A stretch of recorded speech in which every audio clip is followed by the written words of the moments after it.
mission so true. Big Grizz is here for you, babe.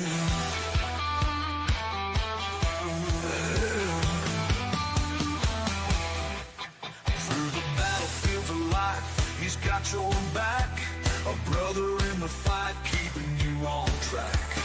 Charity and healing, one step at a time. Big Grizz is here for you. Hear that mountain climb? It's the Big Grizz Show, where the strong find grace, lifting up the ones who fought the hardest race. With a laugh, a growl, and a mission so true, Big Grizz is here for you.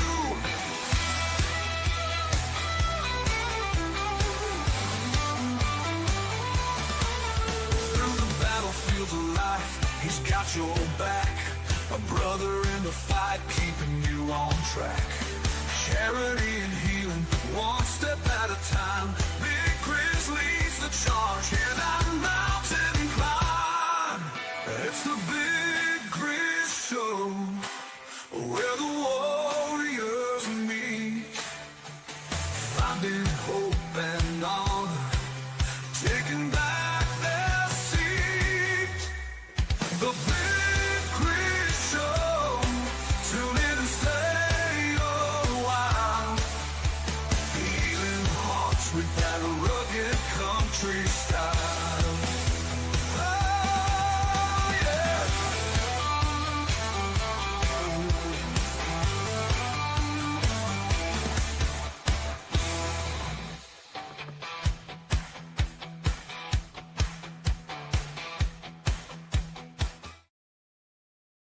Hey everybody, welcome back to the Big Grizz Show. Big news on this front is I am now a part of Voice of the People USA Radio, and today we have conservative Ant and Josh Pruitt, who was a J6er that just got pardoned. Close friends of mine. I met Josh. I got introduced to him on Facebook or TikTok when he came out. Me and Ant have talked back and forth on TikTok for a while now. I want you guys to enjoy this show. We are going to share Josh's story pretty much basically from the time he woke up on January 6th to where he went and the steps that it took that he had to go through. Ant is co-hosting with me on this one because he wanted to, obviously he's got questions and stuff for Josh too. So, Ant, I mean, you're not somebody that really needs to explain who you are with your voice, but if you can you explain a little bit to the people that don't know who you are? Yeah, so I'm a political commentator. I kind of dip my hands in a lot of different, buckets, if you will. I do a lot of political comedy as well as raising awareness to different things and organizations and humanitarian efforts that happen throughout our lives. J6 was something that I actually was supposed to do an event with Rudy Giuliani and Vivek Ramaswamy not too long ago.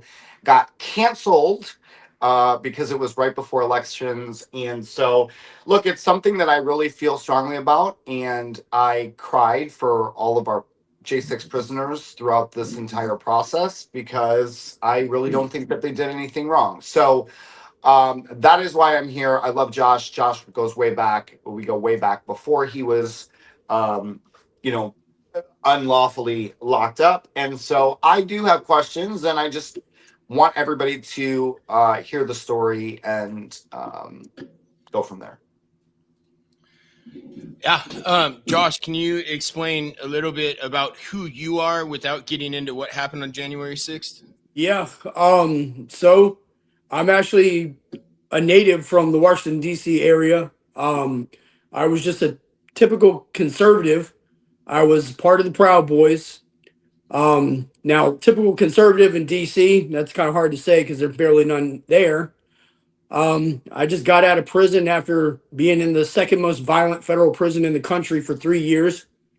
When the pardon went through, I was out that night. All right. So, Josh, so you said you used to be part of the Proud Boys. Are you currently part of the Proud Boys?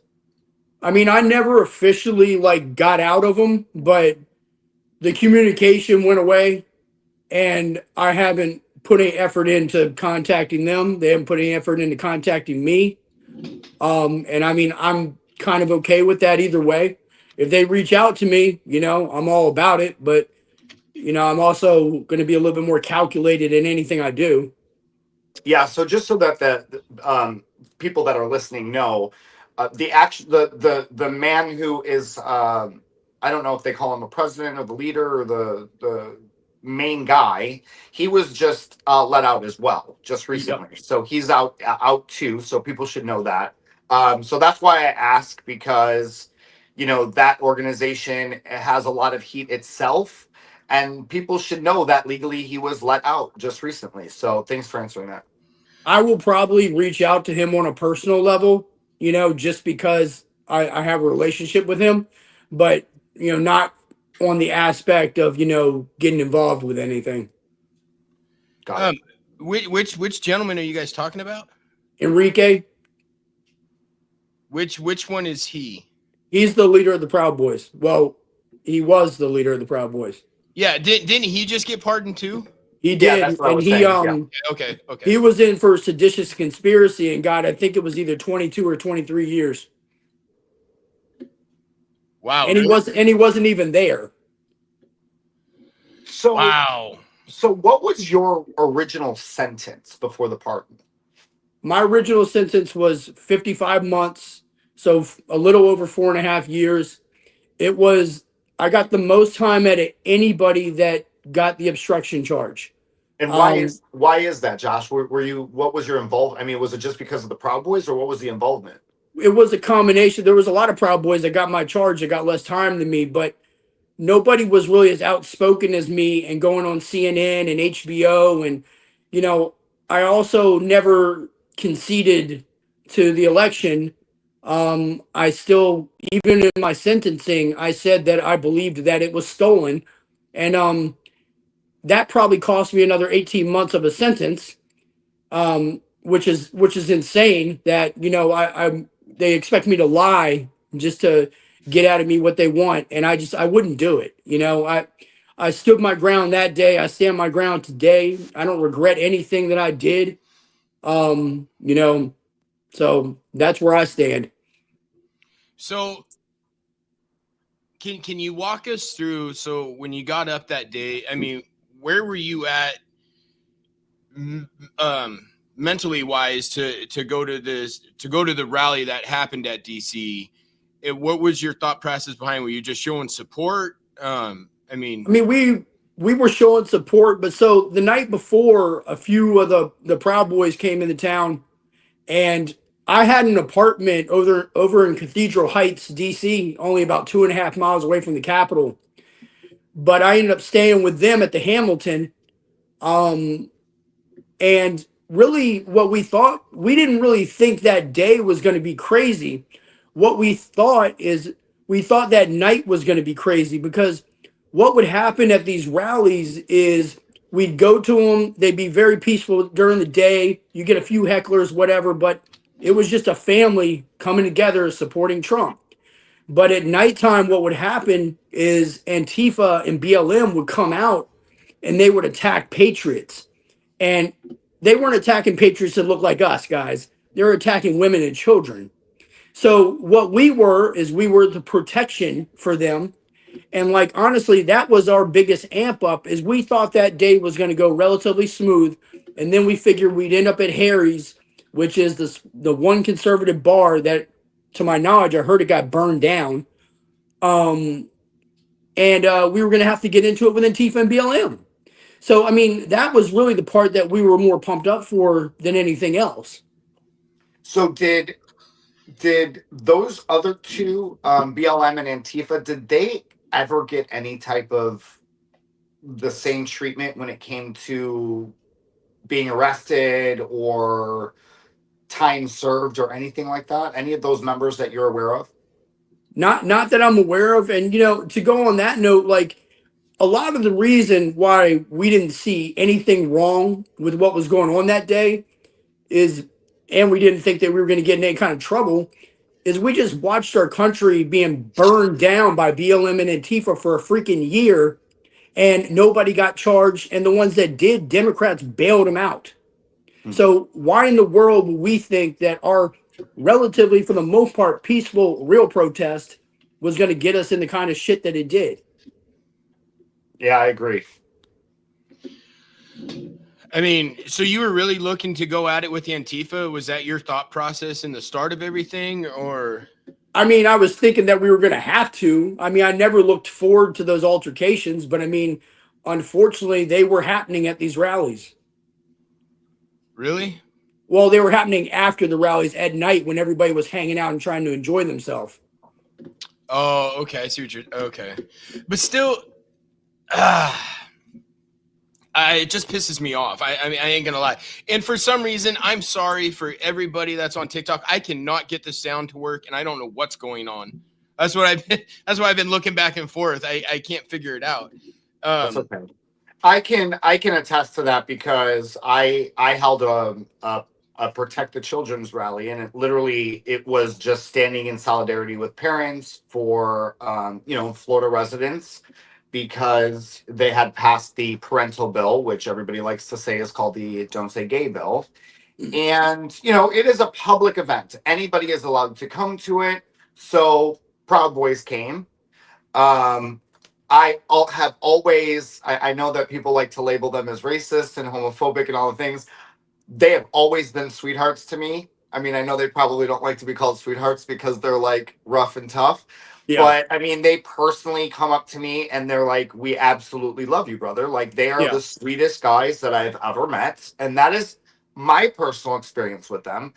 But in these situations, there are altercations with Antifa. And I personally had an altercation with them. And I was just trying to have a conversation with them and asking them why they were screaming, why they were there. And the ones that had my back were Proud Boys. I mean, we didn't invite Proud Boys there. They just showed up. And that's okay. They're allowed. I mean, anybody's allowed to show up. If Antifa can show up, Proud Boys can show up. But again, that's why they showed up. They showed up to be protection. That's what it was all about. And the whole stigma about the Proud Boys, the racist part is just straight bullshit. And then the against like gay people and all. I mean, bro, like, I'm really close with you, and I mean, it's just bullshit. Well, no, yeah, I mean, I know a few that are questionably bisexual, anyways. But that's there you go. Neither here. Yeah, well, that's neither here nor there. I mean, they try to put these labels on everybody, anyways. We all know that they put the label. They've blanketed the entire conservative and Republican movement as all of these words, right? All the phobics, all the things, the white supremacists, and they can't handle. Their minds absolutely explode when you have black conservatives, when you have gay conservatives, when you have all the different types of diversity that happens within the movement. So, when I hear these bang words, racist, homophobic, sexist, all the things, I think that we're in a point now, and even more so, Josh, now that you've been gone, you've probably come out and you're like, holy shit, like, we've made huge strides, because we really have zero fucks left to give. And now that we have Donald Trump in office, where we actually, now he's backing Americans that feel the same way. You can call me any name you want in the book, and I really don't give a fuck. Like, I am not listening. I don't care. I mean, like, for me, like, prison was rough, okay? And the spot that I was at broke a lot of people. Prison did not break me. Prison pissed me the fuck off, is what it did to me, And I'm going to be more outspoken than I ever was before, because I can be. So, I mean, shutting me up, they're going to have a hard time. They're going to have a hard time shutting all of us up. I took it really personal when Patriot Fishing reached out to me and said, hey, you need to get a hold of this person. I honestly I didn't know you from anything. And then I reached out to you to be able to get your guys' side of everything that happened that day, because, I mean, let's be real. Ant knows we were fed bullshit for 4 years. And we were only fed one-sided stuff that they tried to make you guys look like criminals. I mean, Yeah. we knew better. I know I knew better. I'm pretty sure Ant knew better that you guys weren't like that. But the thing that gets me is why did they treat you guys like shit when, for what, 8 months in 2020, we had cities being taken over by Antifa. They were burning cities down, and nothing happened to these people. Nothing that I know of. And I'm in Washington. They had Chaz and Chop up here. They would arrest somebody for like 6 hours and then let them out. Yeah, for optics. I mean, that is literally, Grizz, that's happening. So that's going to happen again. So just to kind of prepare everybody mentally, that's currently happening right now. The American people are protesting the wrong people. They're protesting Elon Musk, who we all know that I'm actually going to be talking about this in the next segment on Real America's Voice. We all know what he's been uncovering with Doge, right? All of the money. I love it. Yes. I mean, they're fucking money laundering basically, and then they're getting mad about it. Why the hell does Iraq need $20 million for a damn Sesame Street thing when I know for a fact they don't have fucking TVs over there? Because that's not where it's really going. That's not where it's going. Really going. It's to fund that, that special counsel, that special J6 counsel who now Donald Trump has been looking into. I feel that it was a huge part of it. I mean, you look at political, they got over 600, I think it was like 600 something $million to put out false articles and propaganda. And a lot of those articles was towards J6ers. I have personal friends that were not even at J6 who have been targeted and arrested just because they publicly said that they don't care or support it, or journalists that were literally covering J6 that day were put in jail. Yeah. Journalists. And it was only because they were journalists on the right. They weren't journalists on the left. So we're going to find out so much more. Josh, do you feel some type of validation now, though? I mean, I always felt validated, but I mean, I never thought that I did anything wrong, but I didn't know how the rest of America was going to view me until that pardon came through, And like, talk about an election meaning something to you when you're sitting in a prison cell watching the election. And then he wins. I mean, like, if that would have went in opposite direction, I wouldn't be sitting here right now. So we were calling for your pardons weeks before he got elected, by the way. Yeah. We said, you better, I mean, Grizz, I don't know if you saw, I was making videos. I was like, you better fucking let them out. You better pardon them. Yeah. I mean, he did his thing because, like, I was listening to it on Mark Levin at like 7:30, and that's around when he signed it. And I kind of flipped out. I walked around and like I got on the phone with my sister. I was like, I think if I heard that right, I just got pardoned, And then we locked in at 8:30. At 11:30 at night, they came and opened my cell, and they're like, "Pruitt, get your shit, let's go." Oh my God, I just got the chills. Yeah, and I was. There was a comment for you, Josh. Can I see the comments or no? You should. It should be up there. You should be able to. Oh, okay. For Josh, what do you think should happen to? I think they should all be prosecuted. Is what I think. I mean, Liz Cheney and all of them. They should be at freaking Guantanamo Bay for freaking treason. They need to be prosecuted. They need to go through what we just went through. The difference is they fucking deserve it. Yeah. No, I think that whole J6 committee needs to be held accountable for what they did to you guys. And in my opinion, to me, that's treason. Yeah. Because you're picking Americans that were standing up for what they believed in, even though we knew we had lost. Well, let me rephrase that. Even though we knew somebody got certified, I'm not going to say we lost. Even though we knew that he got certified, you guys were still there in support for a gentleman that you guys believed in. You should not have ever been in trouble for that. Plus, the Capitol building, I don't know what these people are thinking. We own the damn building. It is for the American people. Anybody can walk into that building.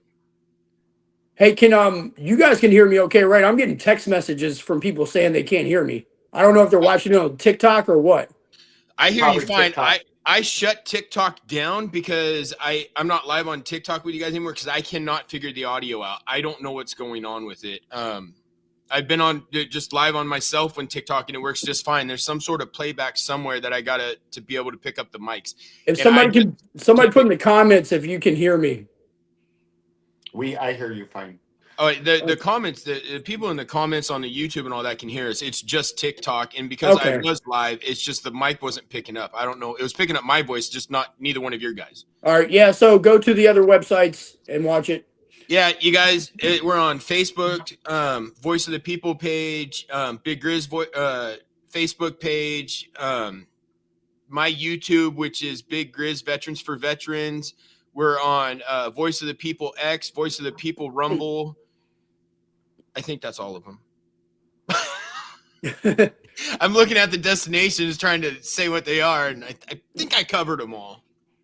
So, Josh, while you were in there, what did a day look like? What were you allowed to do? What were you not allowed to do? Kind of walk us through, cliff note us a little bit on that. All right, so I'm in front of the Capitol, and it's a little crazy out there or whatever, but these Capitol Police are just kind of standing around, not bothering anybody for the most part.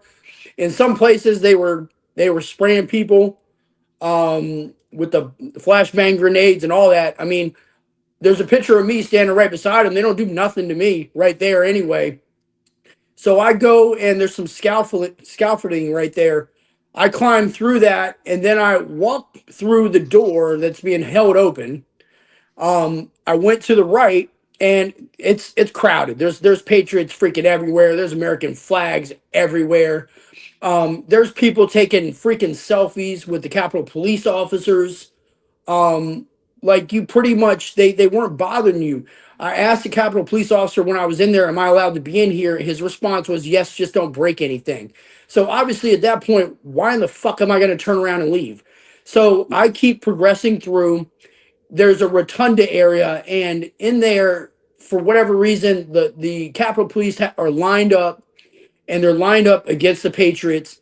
I get to the front of there, and there's one Capitol Police officer that's really like just being a dick. And he's like really trying to antagonize the Patriots and almost like trying to get them to like do something stupid. And, so I'm getting in his face. I didn't put my hands on him or anything. I got in his face.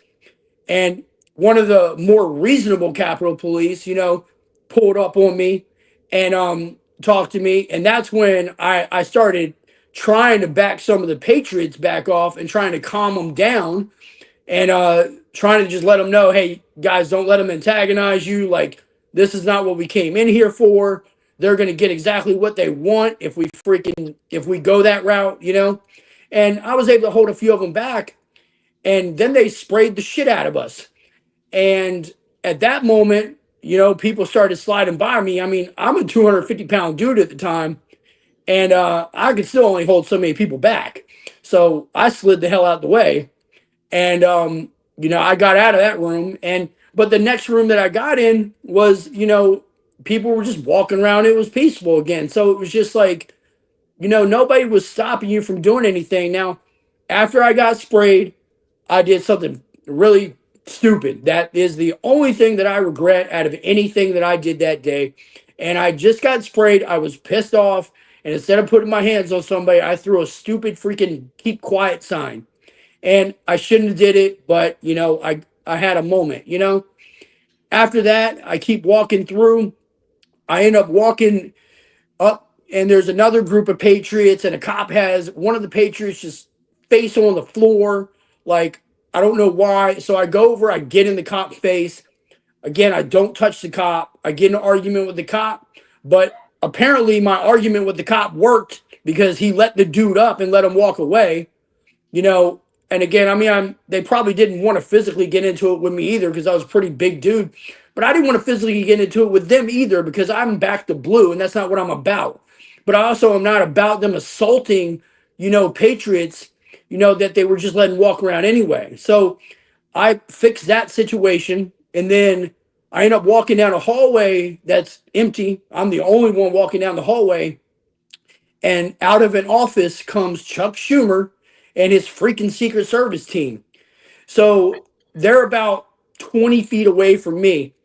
As soon as they see me, they grab Schumer up and they rush him through a doorway and they lock the door so that I can't go through it. But again, look, I can't stand Chuck Schumer. He's a piece of shit. But dude, he reminds me of Gonzo from the Muppets, man. Every time I look at him, that's all I can picture Yeah. is that nose and just that annoying, like, ah. Yeah, he's a joke, but I mean, at no point in time was I ever even considering going and doing anything to him.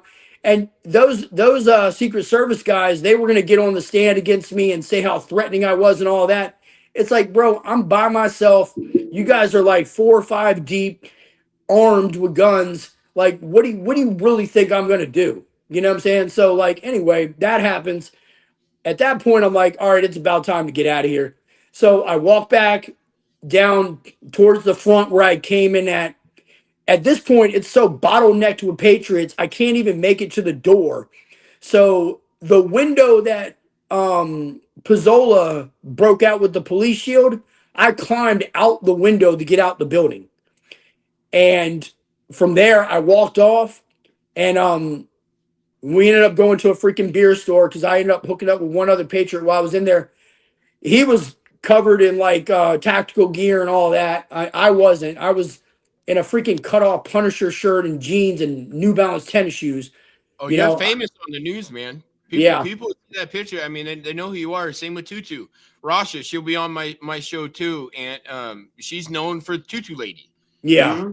I mean, sad to say, you guys have popularity, and then they turn around and are trying to make you guys look like you're these horrible individuals. Well, and see, that's the thing. The reason why I dressed like that day is because I wasn't prepared for no freaking battle. That's not what I thought we were doing, And people are like, "Oh, why didn't you cover your face up?" Because I didn't think I was doing anything wrong to where I needed to cover my face up, right? And so when I leave there, we go to a beer store, grab some beers. We're walking down Pennsylvania Avenue, having a few drinks. We stop at this cigar place. And these guys like figured that we were at the Capitol. We were like, yeah, we were just inside. They ended up buying us these like $50 cigars, for going in the Capitol. And at that point, my cousin calls me, and she's like super liberal, and she's like, I hope you're not there. And my response was, I'm not. Technically, I wasn't lying because I wasn't there anymore, but she calls me back an hour later, and she's like, yeah, you lied to me. I just saw you on Fox News. So, well, at least we have her watching Fox News. That's a plus. Yeah. Well, yeah. That must have been an accident too. Although that's pretty right-wing propaganda too, but that's for another day. It really is. I try not to even watch Fox News anymore. After, I don't know, a couple years ago, or maybe I think a year ago, it came out that it was definitely all propaganda. And I was like, dude, I don't even want to watch. Same with Newsmax.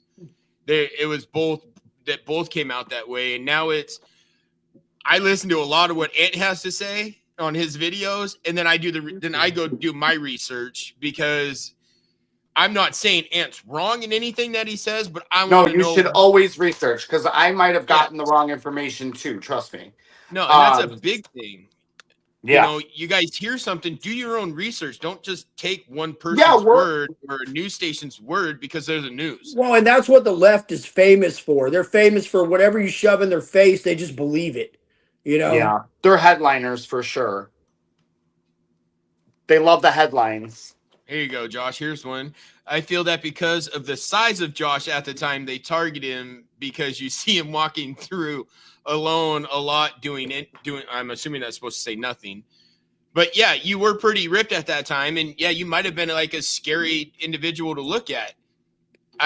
To me, no, because I mean that's not me, but I can see where having that on you just because of the way you dressed and the way you looked, and I can understand it. Am I the only one who's not intimidated by that stuff? I mean, that's just a damn show that those cops are putting on, though, talking about they're intimidated. It's the same thing with those 4 cops that went on Congress especially that one dude, Fanone or whatever. That dude's a fucking joke. You know, those guys Wasn't went he and crying or cried me a some river. shit? I mean, he ended up working for CNN afterwards. Yeah. So, and you're crying about the 70K job that you just left to go make $2 million a year, probably. Yeah, he was crying. I don't want to hear it. Yeah. Sorry guys, my phone was gonna die, so I was trying to find the cords. So when you're in this prison, can you give us a day in the life, like in short? Like Yeah, how was it in there? What were you able to do? You said that you watched the election, so I'm assuming they allowed TV, they allowed you to do that. yeah. As somebody who hasn't been to prison like that, can you explain to us what that prison looks like? Well, so the now keep in mind, I'm going to give you a walkthrough of what a normal day was, but half the time that I was in prison, we were locked behind the cells because of violence. And the way that looked is they served your food through a hole in your door, and every 3 days they'd take you out in handcuffs and take you to a shower. So I spent over a year and a half like that. So a day that we weren't locked down, we would get up. It'd be about 6:30 in the morning. They typically would pop the doors. Unless staff didn't show up, we might not get out for a few more hours because they did that a lot too, where staff just wouldn't show up to work. When they pop the doors, you pretty much got to have your shoes on just in case something's about to pop off because you don't know if it is or not. There's 3 different main buildings on the outside that are housing units. So there's 12 units in all. So in each building, you got 4 different units. Your unit consists of 130 cells. So I mean, no, I'm sorry. It consists of 60 cells, 2 people per cell, so 130 inmates in a unit. Which the unit is, I'm gonna take a guess, probably about 10,000 square feet. You got That about many people? yeah, with that many people, your room is about 8 by 10, maybe. I might be making it bigger than it really was. The unit had like 8 TVs in it.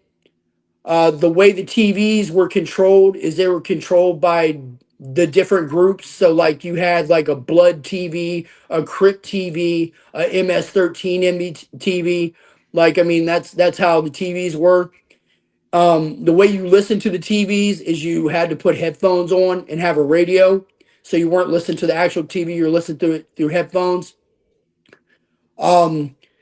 Pretty much everybody was grouped up in their own sections.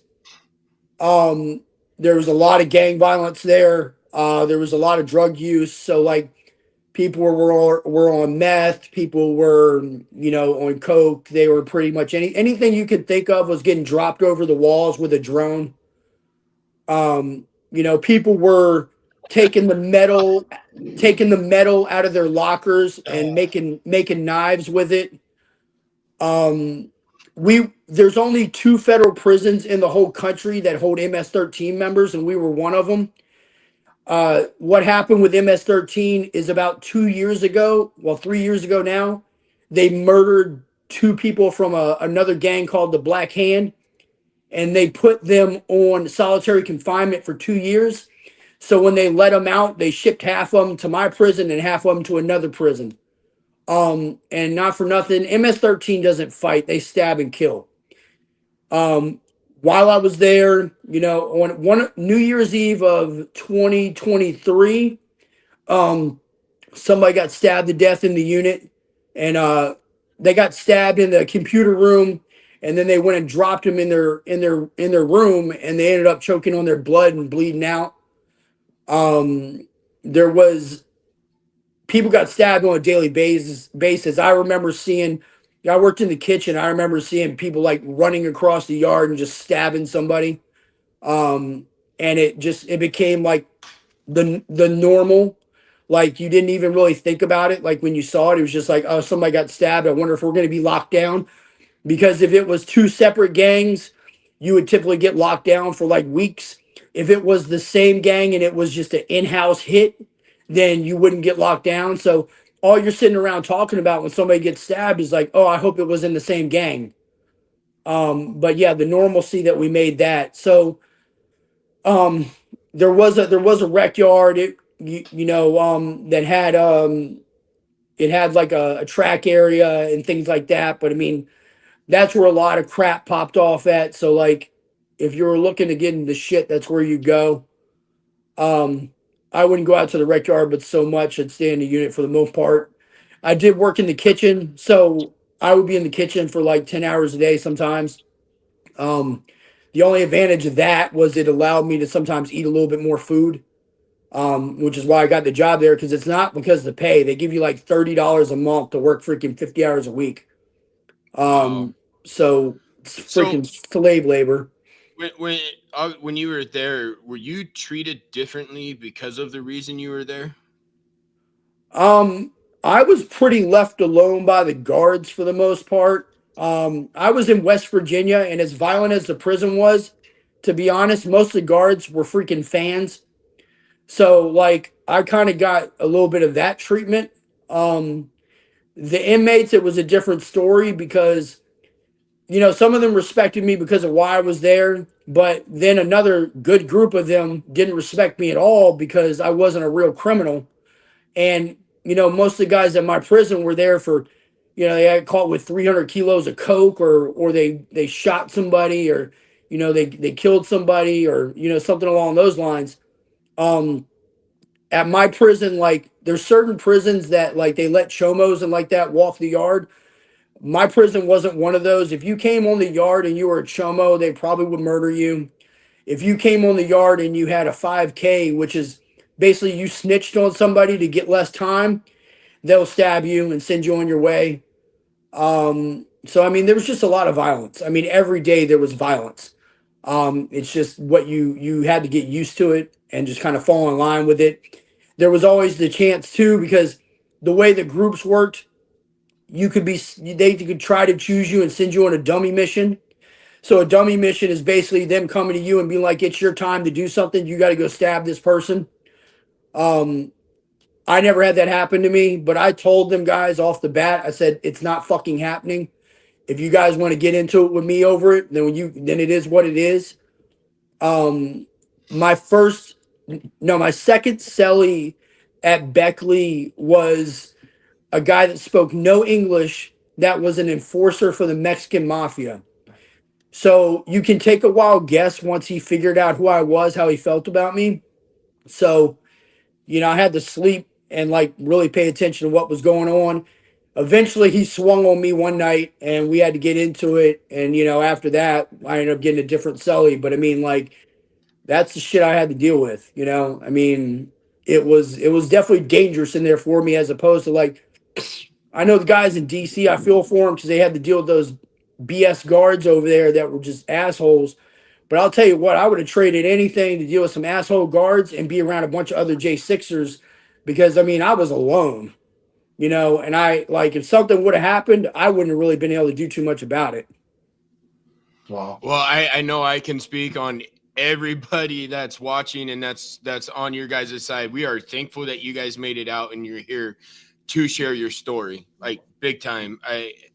This is like that comment. It's heartbreaking to hear that this is happening for somebody that didn't have a criminal record or a criminal past and was just sticking up for what they believed in, which the government tells you, stick up and fight for what you believe in, and then you guys get screwed over like this. Well, we thought we were well within the law. We thought we were going against a tyrannical government. So we were, and they wanted to make it made it a lot worse. But we got a wonderful man in office right now that is giving you guys the opportunity. Well, obviously giving you guys the opportunity to be out. And, we're taking it on our side to get your guys' stories out. I mean, where I'm at with what's going on for, I don't know how long and how many people I'm going to have on here. So you guys know every week from now until whenever, I'm going to have another January 6th person on to share their side of the story. and that's one thing, and I know you guys can, and I know Ant will agree, you have two sides of a story. You have what you're told and what another person sees, and then you come up with, everybody can come up with their own conclusion in the middle. But nobody's ever going to speak the truth. I'm not saying you're not, but the news, that was never the truth. So we need to get your guys' story out. And now people that are listening to this, I honestly don't know how many people are listening to us right now, but they can take the fake bullshit media that came out and made you guys all look like you're horrible, and they only showed the stairs where everybody was trying to break through the windows and all that. That's all they showed. I mean, one of the other things that like people don't really understand too, like being away at prison, things happen on the outside that you have to deal with. And like one of those things, like I'm not going to get too much into it, but like my aunt that I lived with as a child for years, she passed away while I was in there, you know, and so I had no kind of contact. I couldn't go to the funeral, anything like that. A lot of that, I signed a book deal about a week ago that's going to come out in about 60 days. I get a lot more into my childhood and my whole life too. But like that, I had another friend pass away. But probably the worst thing that happened, well, not probably, definitely the worst thing that happened to me was my liberal kid's mom just cut me off from talking to my kids. And so I go to prison and my kids are 8 and 10 years old. Now they're about to turn 12 and 14, and I haven't talked to them in 3 years. And she didn't even tell them where I was. So my kids literally think I abandoned them. And it's just like, how do you fix that? You know, I mean, there's no, you know, I hope we win the lawsuits. I hope Josh. so. Time But will fix it. They'll know. They'll know. I promise you they'll know. I mean, I wouldn't be promise you. surprised if somebody's told them by this point. But you know what I'm saying? I don't know. No, and this is all. I'm sorry, You're Grizz. good. You're good. This is hitting you all at for sure at once. I mean, I don't think anybody that's listening can even imagine what all the level of emotions. And this is one story. All the level of emotions and things that can change in 4 years and all that and this and the other. That's a horrible thing for your baby's mama to do to you. But I promise you, they're at a very interesting age right now, and I'm not a parent, I'm just an uncle. But I'm willing to bet that once they do know, they're going to come around. So everything seems super, super heightened right now because I mean, I can't even imagine what you're going. This has got to be like a shell shock, culture shock. Like things changed in 4 years. I mean, you've been fucking gone. Like we had a whole other convoy of people that happened in Canada, the same situation as you guys, after you guys, that we were also like, literally we were on walkie talkies in the United States trying to get them to Ottawa. And like, Wow. Yeah, I remember that. Yeah, it was like the American Patriots and the Canadian Patriots, which shout out to the Canadian convoy because y'all did the same thing and y'all stood your fucking ground and tried, but they did the same shit to them. So you coming out and hearing all this and then your family and your life story and all the things that happen in your personal life, I can't fucking imagine. I've always told you I'm always here for you. If you I know you are, and I appreciate that. And that's why as soon as I got out, you're one of the first people I reached out to. You did. And I was like, holy shit. Yeah. I'll tell you what, the best thing that I did for me while I was in prison, and for some people it probably is the opposite, is I did not involve myself in any relationships with any women because I think it would have drove me freaking crazy. And I couldn't do it. I mentally couldn't do it. I would probably take a break from that anyway. Yeah, I saw people in there and all they're doing is chasing the phone to talk to some woman and I just like I knew that would break me. That probably would have broke me. You're gonna get those now that you're out. I mean, welcome to TikTok clout world. They're gonna come for you. Those women are gonna want you, and you gotta be smart. He's been in a couple of my lives, and I mean, ever since I started TikTok, I don't have the following like you have. Obviously, I haven't even broke 10,000 yet. But I've got so much hate mail. I've had stalkers off of TikTok, all because I don't hide anything. I speak how I feel. And obviously, Ant, you do the same thing. And Josh, your videos are right there too.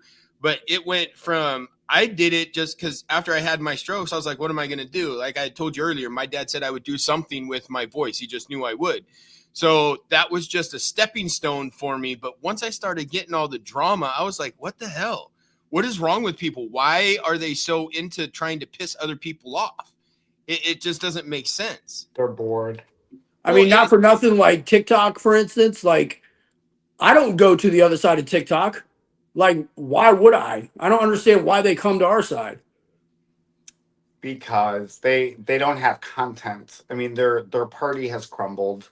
Yeah. And to be fair, there's probably, we talked about this offline, there's a small percentage of conservatives that do start drama within our own party. Yeah. And they literally have nothing going on, and that's fine. That's on them. Everybody knows that I'm part of no specific group or organization or anything like that. So do you. But it is what it is. I mean, that's the internet. Right? We can't control what happens on the internet. You just got to be smart. You got to be vigilant. Look, I have hundreds and hundreds and hundreds of fake accounts, some of which are having personal relationships with people on the internet, and it's not me. So these are the things, or asking people for money, or the list goes on and on, right? So, I mean, it is what it is. So you're writing a book. Okay, so just to kind of get to where we're at with Josh now. So you're writing a book, possibly 60 days, right? Is coming out. I would love that book. So when it's done and ready, please let us know so we can share that. Yeah, definitely. What do you feel like? What is your, let's say, a year from now? Like, what's the Josh goal? Where do you want to, what do you want to do with this in this story? Do you want to run for some type of office, or do you just want to be a voice for the voiceless? Like, how do you see yourself in a year? So the running for office, completely no. A no on that. But I want to be a voice. I want to be, I want to have a podcast. I want to be, next Dan Bongino. I want to run my mouth and be outspoken.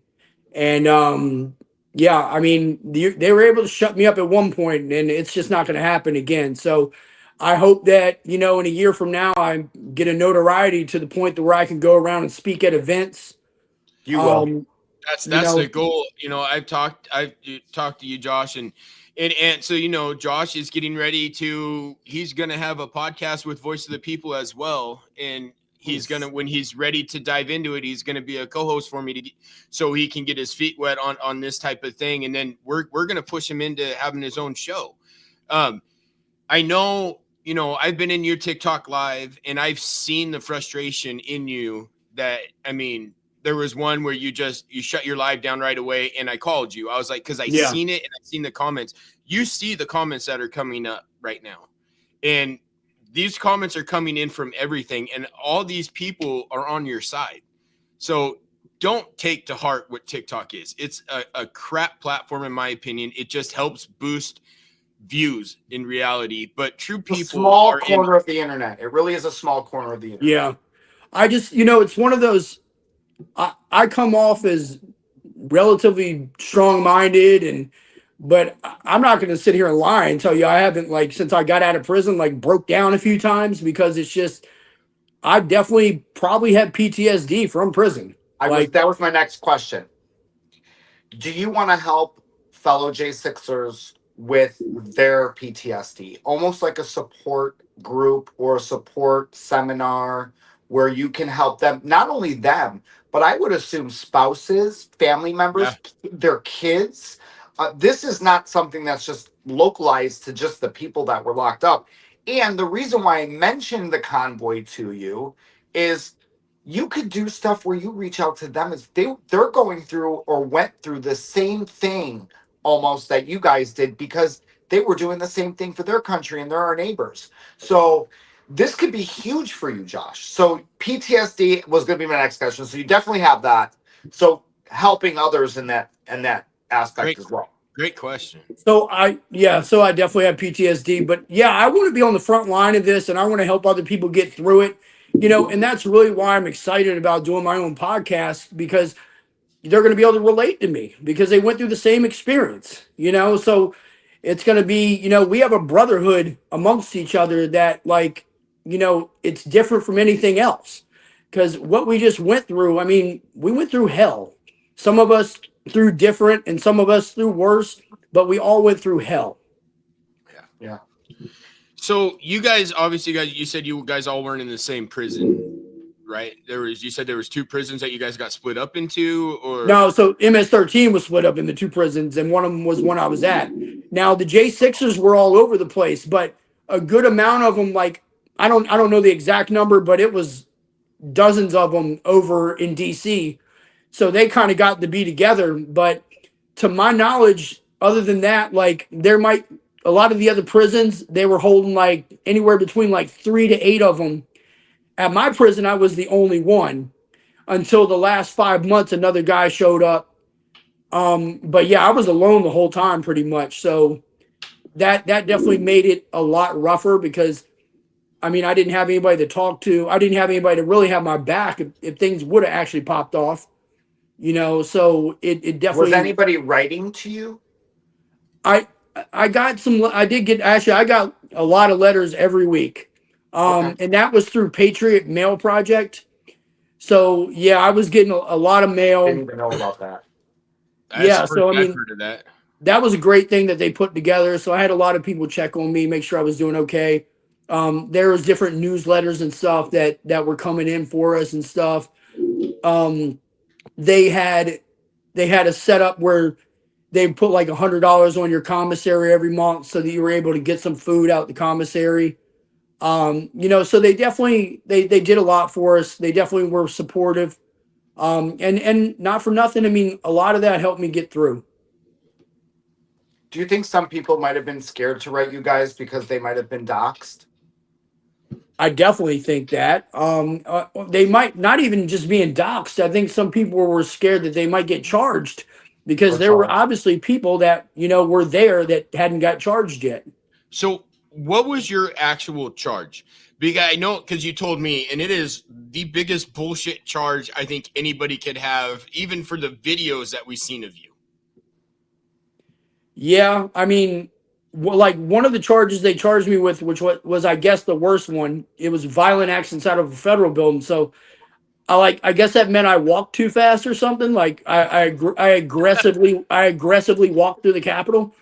But they dropped that one pretty quick because they knew that wasn't going to stick. But yeah, so I took the obstruction charge. They were threatening me with decades in prison if I didn't take the plea deal. And obviously, as you know, if I would have went to a jury trial, it would have been a jury trial amongst their peers and not mine. Yeah. So it wasn't going to work out for me, and I was just going to get hammered. And I wasn't willing to take the chance on, oh, I hope I get pardoned in 3 years. You know, I wasn't willing to take that chance. So I had to make sure I wasn't going to get 15 years. Jesus Christ. One thing I know probably Dan has talked to you, and you can tell me if you've heard of these, is Legal Shield. It's I don't know a lot about it, but I'm about to get the monthly pay. I'm gonna dive in on the 1st of March. But from what I understand from talking with Dan, is it's like for just personal use, it's $50 a month, and they will help you do your will, a trust. They will be legal support if you need help, and then it goes on business wise. You know, more prices, higher prices for that. Have you considered looking into that to help you with what you got going on? No, but now that you brought it up, I'm definitely going to look into it. Legal Shield is the name of it? Yes.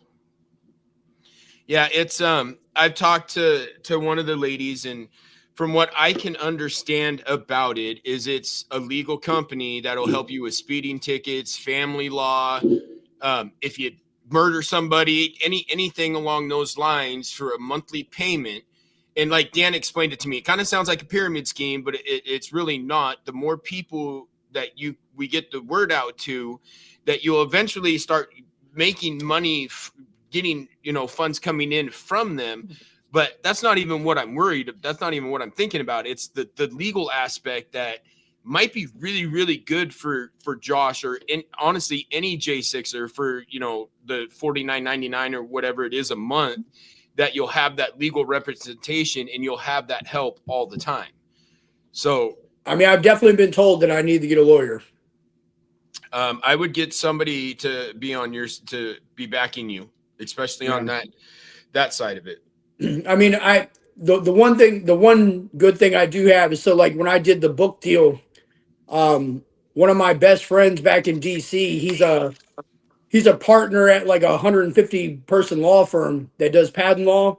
So I sent the contract to him and he went over everything, edited and switched a few things for me. So, you know, I at least got him for, you know, some of that stuff that doesn't make any sense to me, because when I read the contract, you know, I don't know what I'm looking at. Yeah, and see, I get the same way on that. That's why I'm gonna dive into Legal Shield. I mean, like I told my wife, come March 1st, I'm gonna get it, and I'm gonna get the help, because I got stuff going on. I mean, like about, you know, getting ready to lose my dad, and there's all that kind of stuff, and I don't want to fight with my family. Do I think that's gonna happen? I don't, because it's only me and his daughter. My stepsister. So we're not, I mean, I don't foresee anything like that happening, but just to protect yourself. Yeah. Know that you have somebody that you can get advice from on how to go about different things, because I mean, let's be real, you're kind of a controversial story right now. And whether or not people like you or not, I can tell you, I know there's probably 70 million Patriots that are standing behind you and every other January 6er that this happened to, because none of us agreed with it. Yeah. And like Ant said, for 4 years, we were silenced. We weren't allowed. I mean, I'm not going to say weren't allowed. We could have, but then, you know, you get banned and you have all this crap happening and you don't get that your word out there. Now, I mean, let's be real. We don't have that. We don't have to be politically correct according to a certain administration. We get to actually speak our voice, which I think it's an amazing thing. And I know you gotta get going soon, because you got another interview. I'm so sorry. I'm here, guys. I'm listening. They were just sending me the notes for today's show. Oh, I don't know. I figured, I knew you were listening, but I know you're gonna have to get ready to go soon. So, is there anything that you want to talk to Josh and get out before you have to get out? So Josh, I just want to tell you, I'm also working on many things. I can't really tell anybody in this chat what I'm working on or who I'm working with or whatever. Just know that there are people that we are trying to get your voices heard now that we have you guys back out of prison. And what that looks like, how long that will take. Honestly, it'll take forever, because we won't stop talking about it. But just know that you have friends, you have people, you have patriots, and you also have your Canadian patriots. I promise you, they're just as much on your side. They've all reached out to me as well, and they're like, Aunt, we're so happy for J6ers, so happy for J6ers. So we have your back. I'm glad I was able to do the show again. I'd love to come on and have you on, even have you on one of my Instagram lives one day, so we can shoot back and forth. That's how I do my shows right now. Yeah. But stay tuned, because more to come. But yeah, I'd love to have you on live. So message me after. Yeah. You know I love you, brother. I appreciate everything. Of course. Yeah, no, I didn't realize you went live on Instagram. I'm gonna have to start paying more attention to that. Instagram's one I haven't really paid attention to. So I know. It's, you know what it is?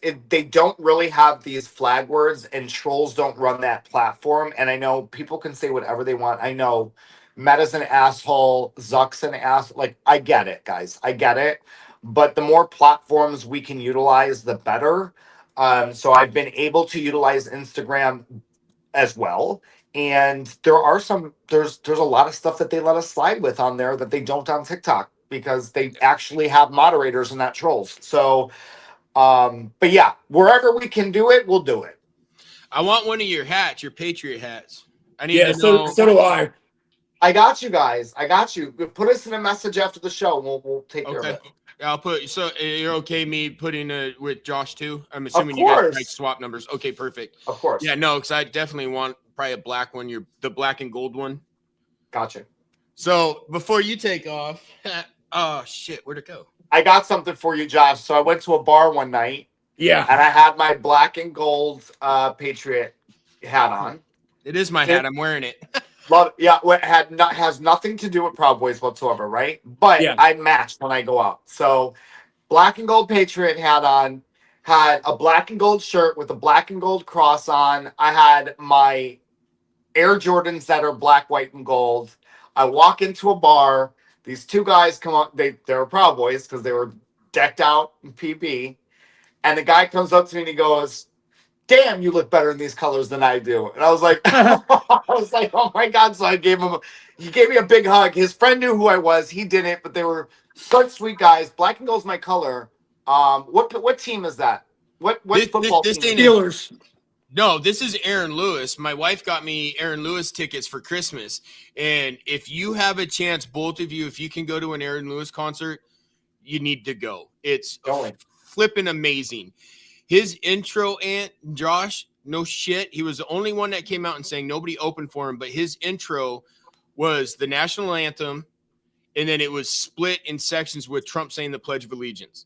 It was amazing. I mean, it gave me goosebumps. Follow him. Yeah, I follow him.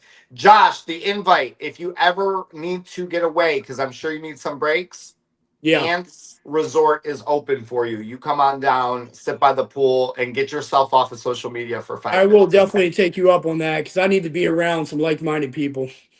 Your door's open for you, buddy. Yeah, you're always welcome to come out here to Washington too. I mean, I'm in probably the most liberal state, and I can't stand it at all.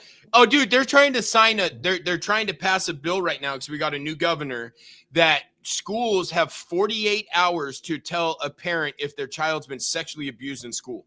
What? Dead serious. It's up. It's a House bill. It's up to be voted on. It is complete and utter horse crap.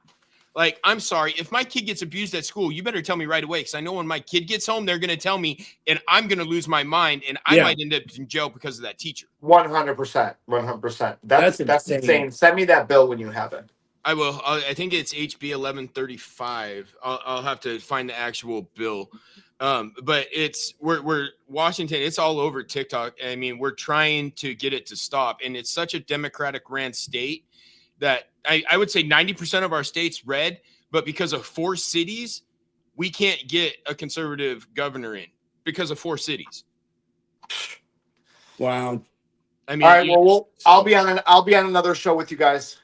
All right, awesome. All right, brother. The next 5 weeks, I'm doing J6 guys. So if you want to jump on and talk to any of them, let me know. All right, sounds good. All right, have a good one, Ant. Thanks for jumping in. All right, bro. Bye. So, Josh, we're gonna get you on Voice of the People. I didn't even think to tell Ant. There's some big things coming with Voice of the People right now, and I've been privy to it because now I'm assuming today I'm going to be working with Dan on this. Same with Battle Rhythm Podcast. Caesar, he's a good friend of mine. He's a vet. He's been in the comments. Right now, we're both going to Voices of the People, and I know you kind of know, but I'm not going to talk about it. Just know for all you guys watching, there's some big things coming, and it's really big, and it's going to be an amazing thing. And you know, me and you have talked about you co-hosting with me. I don't want to put you on the spot in front of people, but what do you think about co-hosting, the next 5 shows with me with Rasha, bringing Rasha on, bringing other gentleman, Dan, that had lost his son because of January 6th. And then Dan, he's going to be on here too, talking about it. Would you want to get your feet wet on that and be able to talk with J6ers? Yeah, let's go. Okay, no every question. Friday. So I've already tried to figure out some of the podcast stuff. I actually have a microphone showing up today. I was hoping it was going to get here before this, but so I got that coming. I got a MacBook Pro that I'm probably going to use to begin with. Right now I'm on my phone. Yeah, turn it sideways. Yeah. No, turn your phone sideways. You'll fill up the whole screen. Okay. All right. It goes into the landscape mode. That's why you seen Ant. He was going back and forth with his phone. Yeah. Okay. Cool. Yeah, so I mean, I'm trying to get the stuff together for it. So I mean, I know you'll walk me through it a little bit more, but yeah, I'm excited to get going, man. Oh, And dude, and not for nothing, it's going to help me get through my own BS too. So yeah, I'm ready. well, obviously we're not watching whatever Maxine Waters is saying. I can't even listen to her. She gets on there and starts running her mouth about, oh, we need to fight for this, fight for that. Why are you telling people to basically do what you guys just threw 1,500 people in prison for? I don't get it. Yeah, It no. doesn't make sense. She's up there telling people, oh, we need to fight, we need to this, we need to that, we need to not stop. Okay, so what was wrong with conservatives doing that? I mean, that's always the case, though. It's always okay for them to do it. I mean, this happens every single time. It happened when they burned down the country. When there are BLM, riots. So I mean, but it's okay for them because they're for a cause, whatever the hell that is. So that's the same thing we had. Like I Well, told we people actually had a before. real cause. I A mean, real one, yeah. yeah. I was supposed to be there. I had a plane ticket and everything, and my daughter stopped me from going. I mean, the thing, like BLM, and this is just how stupid these people are. Like, they're not giving any of that money to the families that they're extorting and becoming rich off of. So, I mean, that right there should let you know what they're all about. Yeah. Oh, bad. It's disgusting to see this and knowing what had happened to you guys. It is completely disgusting for people to see this. I don't get it, and it just it makes me so mad. I mean, I'm not a big political guy. Like my show is more for vets and getting struggles and stories, getting people's struggles and stories out. That's my whole thing. This was a struggle, and this is an amazing story that you have that just, it needs to be said to everywhere. Book deals. I mean, we need to completely expose you guys to everything. And so hopefully people start realizing it. And it's just, it blows my mind how one-sided people can think. So I'm not, obviously I'm a conservative. I'm definitely right. I believe in the Republic. I believe in the Constitution. I believe in we the people, and we the people have our choices, and we get to make that decision. We don't need to be told how to act. Well, the thing is, we actually make decisions on the right, and we actually investigate stuff as opposed to what they do. Like, if you throw it on a TV, they're going to believe it. Yeah. And I just don't understand how you could not go and fact check stuff. I mean, anytime I see anything, I'm looking at other sources to see, where the truth really falls. Exactly. And God, I mean, just do your due justice.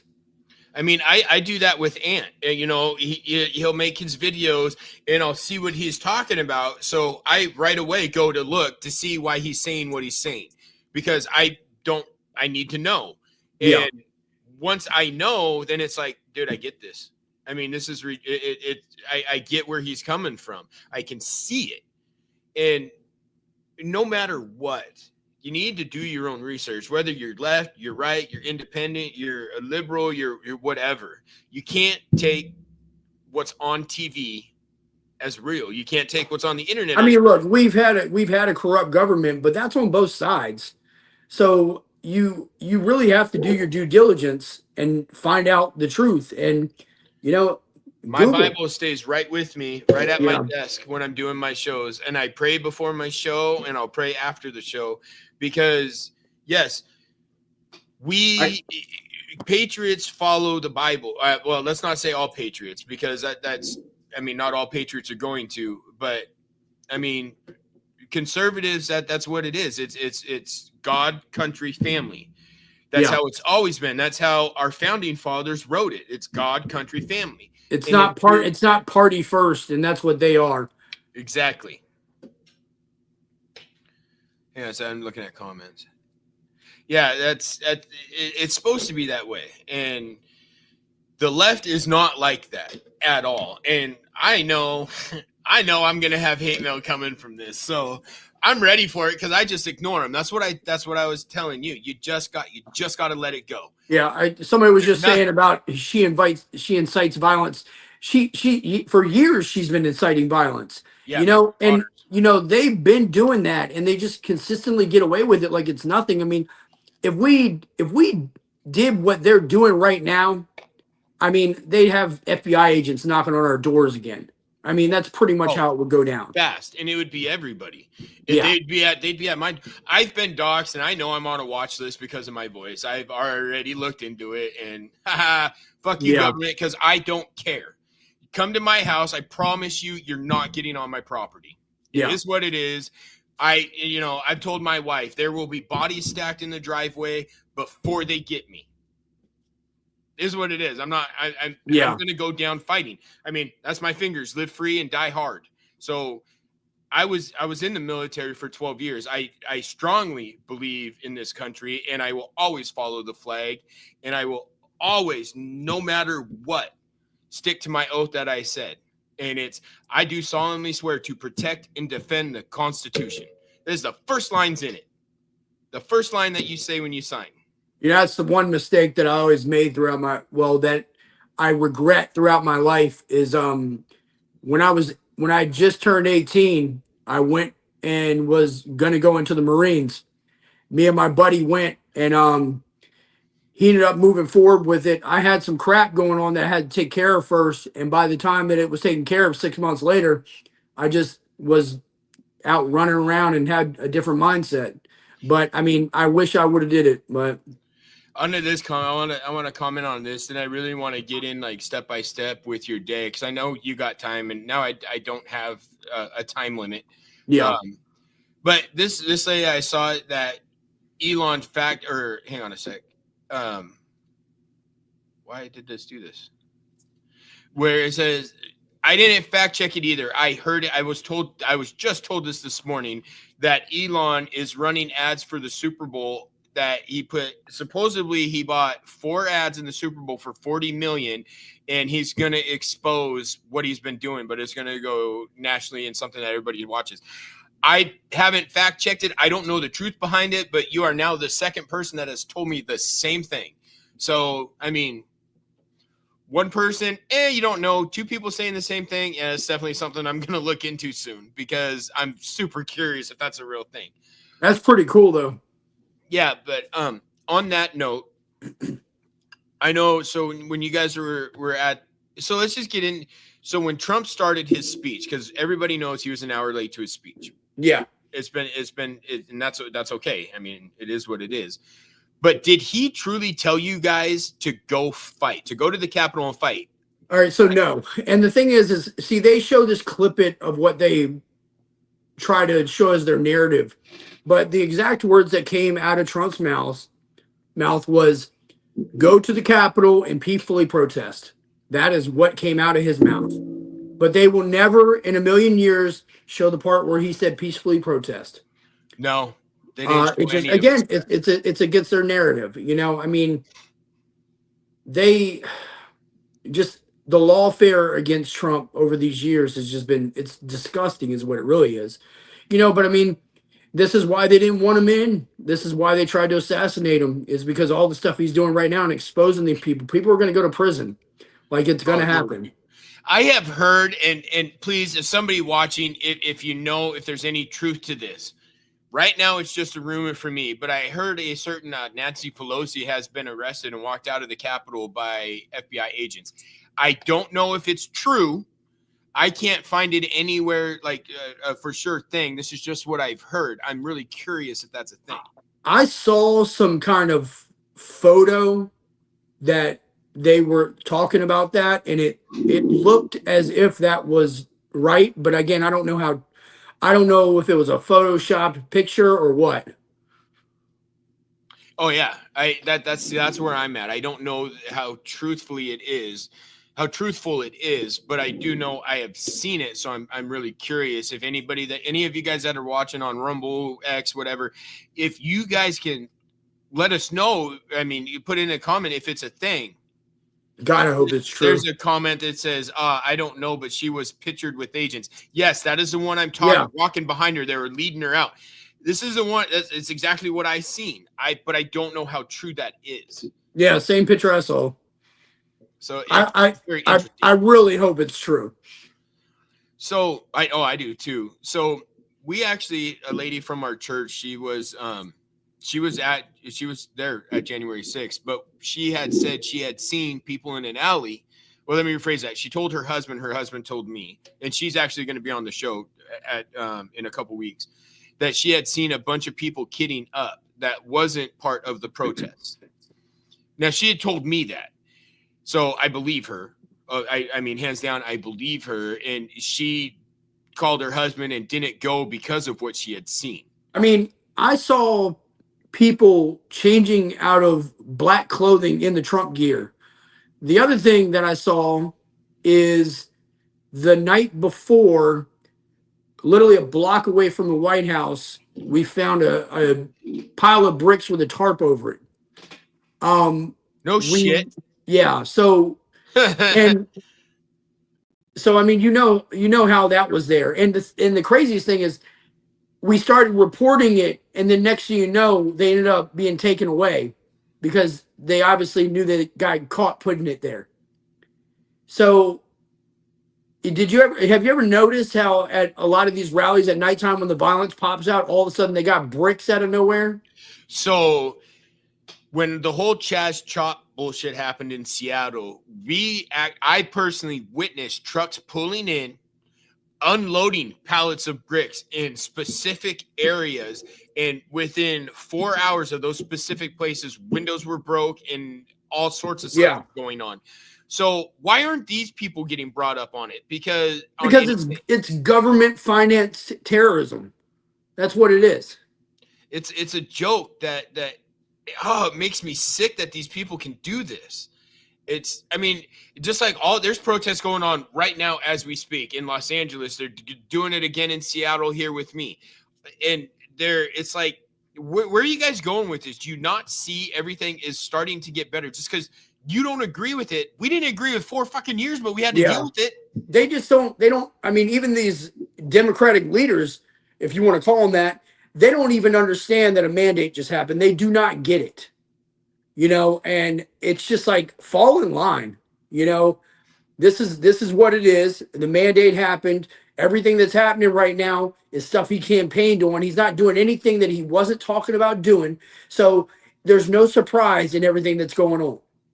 Hey, thanks, human. See, that miniature human, that helps a lot because, I mean, again, this is fake media putting stuff out there to get people riled up. And knowing the truth and having the truth is not what the news does. They're not going to do it for us. We got to figure this out for ourselves. She's probably jumped up her security team now, not because she really needs it, but she wants to just put on that BS, that she's in danger, because of Trump and everything else. But it's all facade is all it is. It's just like that cop, Ferrone, whatever his name was. It's all a bullshit facade. Yeah. And, Lorraine, that's an amazing, it's an amazing comment because Trump has come out and has said that he had authorized Pelosi 10,000 National Guard troops to be at the Capitol for that day, and she denied it. And he even came out and said, dude, you could have did it with 500 of them. Yeah. But the thing is again, the people that were there on January 6th were patriots. And if I had got to the front door that day and a Capitol police officer would have told me you cannot come in the building, I wouldn't have went in the building. And I'm pretty sure that would have been the case with pretty much everybody. So they wanted it to happen. This is my thought process on what they wanted. Their thought process was, let's let these piece of shit Trump supporters come in the building. We can charge them all with felonies. Then they can't vote, and we take their goddamn gun rights away. Yeah, exactly. And, I also heard, and I mean, you're going to be able to tell me the most, that U.S. flight marshals, if you guys get on a plane, they're supposed to be on the plane following you to make sure of whatever reason. I heard that today as well. I totally didn't just mean to say, God, you know what? Sorry about that. Oh, we didn't hear it. You must have said it in your head. So it didn't even look like your mouth was moving. Maybe I did. But it is. I did. I was called today and was told that U.S. flight marshals were told to follow you guys any January 6th or on a plane, that they're supposed to be on the plane as well. I mean, I know I was on a no-flight list. Oh, really? Yeah. Oh, Yeah, they put me on a no-flight list. So you can't fly right now? I mean, not that I'm going to get in a plane anyway. There's too many plane crashes happening. Yeah, I don't think I'm in a rush to get in a plane either. I like cars. Right? But yeah, I don't know if I'm still on that no-flight list or what, but yeah, I definitely was for a time period. So even like when I got charged, I moved out of town because I didn't want to stay in DC. I was doxxed there. I couldn't get a job. I couldn't do anything. So I ended up I moved in with a girl initially, and that didn't work out at all. So after a month and a half, I moved out of there and I went to Nashville. I went to Nashville within like 2 weeks. I found a bartending gig. I had to be honest with them off the bat. Like I showed them who I was because I knew they were going to find out one way or another, but they were okay with it. And ironically, they were left leaning. They just weren't that far left leaning, so they were okay with me, and they gave me a job. It was a good bartending gig. I made decent money, and that lasted all the way up until I ended up having to turn myself in. Yeah. So you had to turn yourself in? They have a federal warrant? So what happened is I was on a ankle monitor because I got arrested the day of, and charged that day. And they let me out on an ankle monitor. So what ends up happening is I'm out for 11 months-ish, and they gave me a curfew, which is the stupidest thing they could do because, I mean, obviously the charge that I caught was at like noon. But also, I was a bartender. So obviously I'm going to work nighttime, okay? Yeah. So they finally give me permission to work my job. Now, keep in mind, you have an ankle monitor on me, so you know where I'm at, all right? So we end up going into another hearing where they were trying to violate me for curfew. And their argument was that I was at the bar different nights longer than others. And obviously my response is, well, obviously on a Saturday night, I'm there later than I am on a Tuesday night. Yeah. And so they kind of dropped that issue, but then what they went into, and this is how I knew they just wanted to shut me up. I had just did my second interview on CNN, and I literally on my interview said I would do it again, and they wanted to shut me up. So the judge gave me until Monday to turn myself in, which was an interesting experience in its own. I was super stressed out. The morning of, I basically went to a bar and got trashed. So when I turned myself in, I was smashed already. And what's funny, so I get up to the office and they know who I am. And they left me out in the office for another 10, 15 minutes and kind of let me do my thing. So I made my last TikTok before I got locked up. And my last TikTok was me walking around the federal office playing Feds is Watching. So that was my last TikTok. I think many and a few of them actually still have that video of me doing that. But oh yeah, no, they're all in here. I'd like to see that. And like Christy said, don't tell anybody where you're at. I mean, yeah, keep it to yourself. No, I mean, I obviously you told me, but yeah, don't put it out there on social media. yeah, I'm learning that. I mean, that's one thing with social media. You just got to keep silent. Yeah, For the most part. I mean, what is going on? My mic cord is wrapped around my foot. That was interesting. Somebody miniature human said, "I remember that day, that video you were just talking about." I would say I remember it, but I don't because I was drunk. Well, I mean, you had a legit reason for that on that one. I was pretty. I mean, I went down that pretty bad after I got indicted. Like it was like because I knew the inevitable. I knew I was going to prison, and and then between that and getting doxxed and everything else, those last few months I kind of crashed and burned a little bit. So it is what it is. Yeah, TikTok is definitely censoring stuff. I'm noticing that I'm getting less and less views on my stuff right now. It is what it is. I honestly don't need TikTok. It is just a platform to help me get what I'm doing out. I had a lot more uncensored avenues that I can get to. Obviously, my YouTube, X, with Voice of the People, I don't have to stay quiet anymore. And it's an awesome thing. So one thing, obviously, a lot of these folks in here watching kind of know. I would assume no, but I obviously had talked to you. There was when you guys got to the stairs. I know Rasha had said the same thing, that you guys were getting hit with rubber bullets and, well, she can't say grenade, but grenades. She definitely can't say grenades. No, she's like, oh, that whatever, grenades. Yeah, there it is. And I don't know what type of gas that it was. I can only guess because of being in the military that it was CS gas and riot control gas. I've been through that.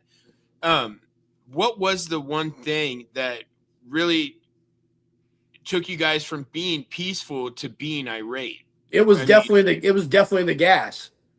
I mean, Okay. even in my situation, it's what angered me enough to throw that sign. I mean, because my mindset wasn't even on that at all, and that definitely it changed things a little bit in the situation. Because we were being peaceful and we weren't doing anything to these cops, and they were antagonizing us.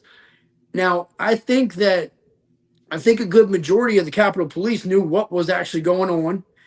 And I think some of them were completely in the dark about what was really going on, and that it was a setup. Didn't know that it was a setup, but some of them definitely knew. You could just tell by the way that they were acting and letting everything go. So, like that one instance where I did get gassed, you had one of the Capitol Police officers that was just super aggressive towards us and just antagonizing and hoping somebody would do something. And eventually he kind of got what he asked for. But I mean, that's after they gassed everybody.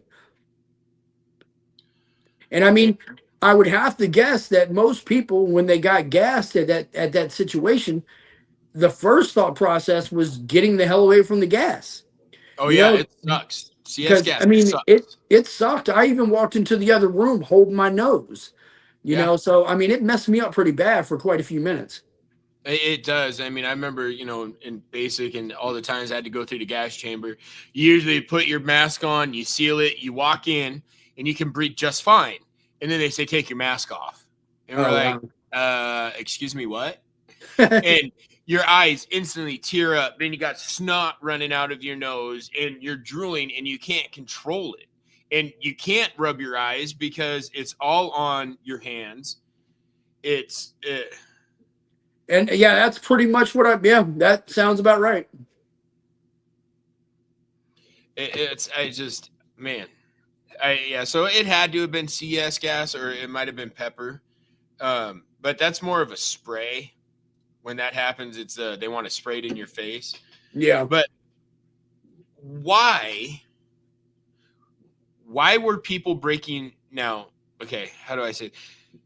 Was it actual patriots that were breaking the windows out on the stairs and going, or do you believe that was antagonistic of another group? So what I think is that if any actual patriots did do anything, I think that they were antagonized and maybe pushed into those situations, as I similarly was with the sign.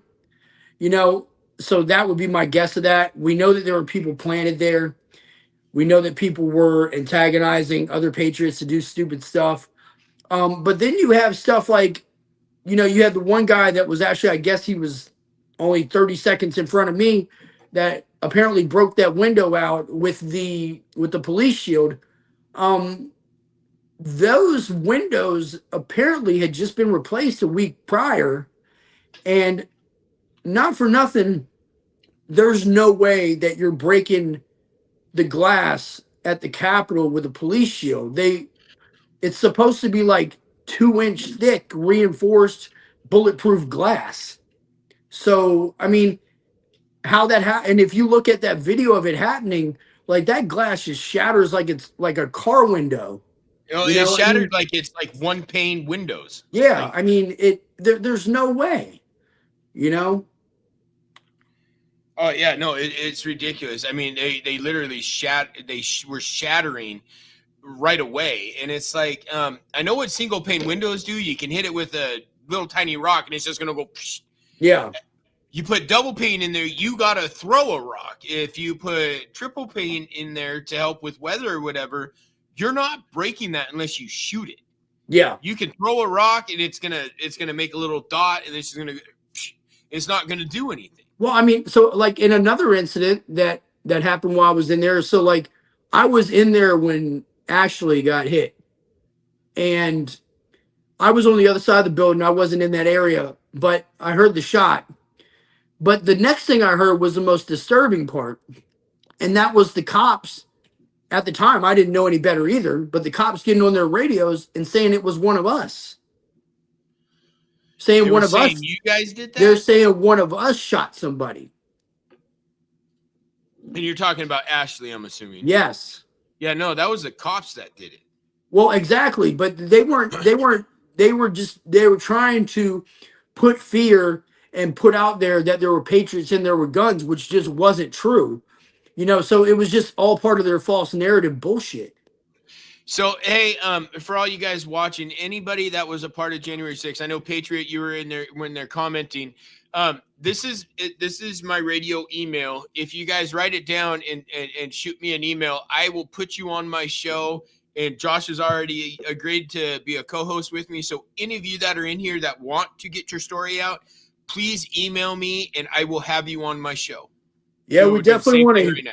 We definitely want to hear from you guys. And like, needless to say, you know, I did 3 years in prison, so I'm probably dealing with a lot of the same issues that you guys are dealing with. And you know, let's come together and just be there for each other. Yeah, yeah, exactly. We all. I mean, we have the platform now, and in the backing behind with the government and stuff. We don't have to be censored.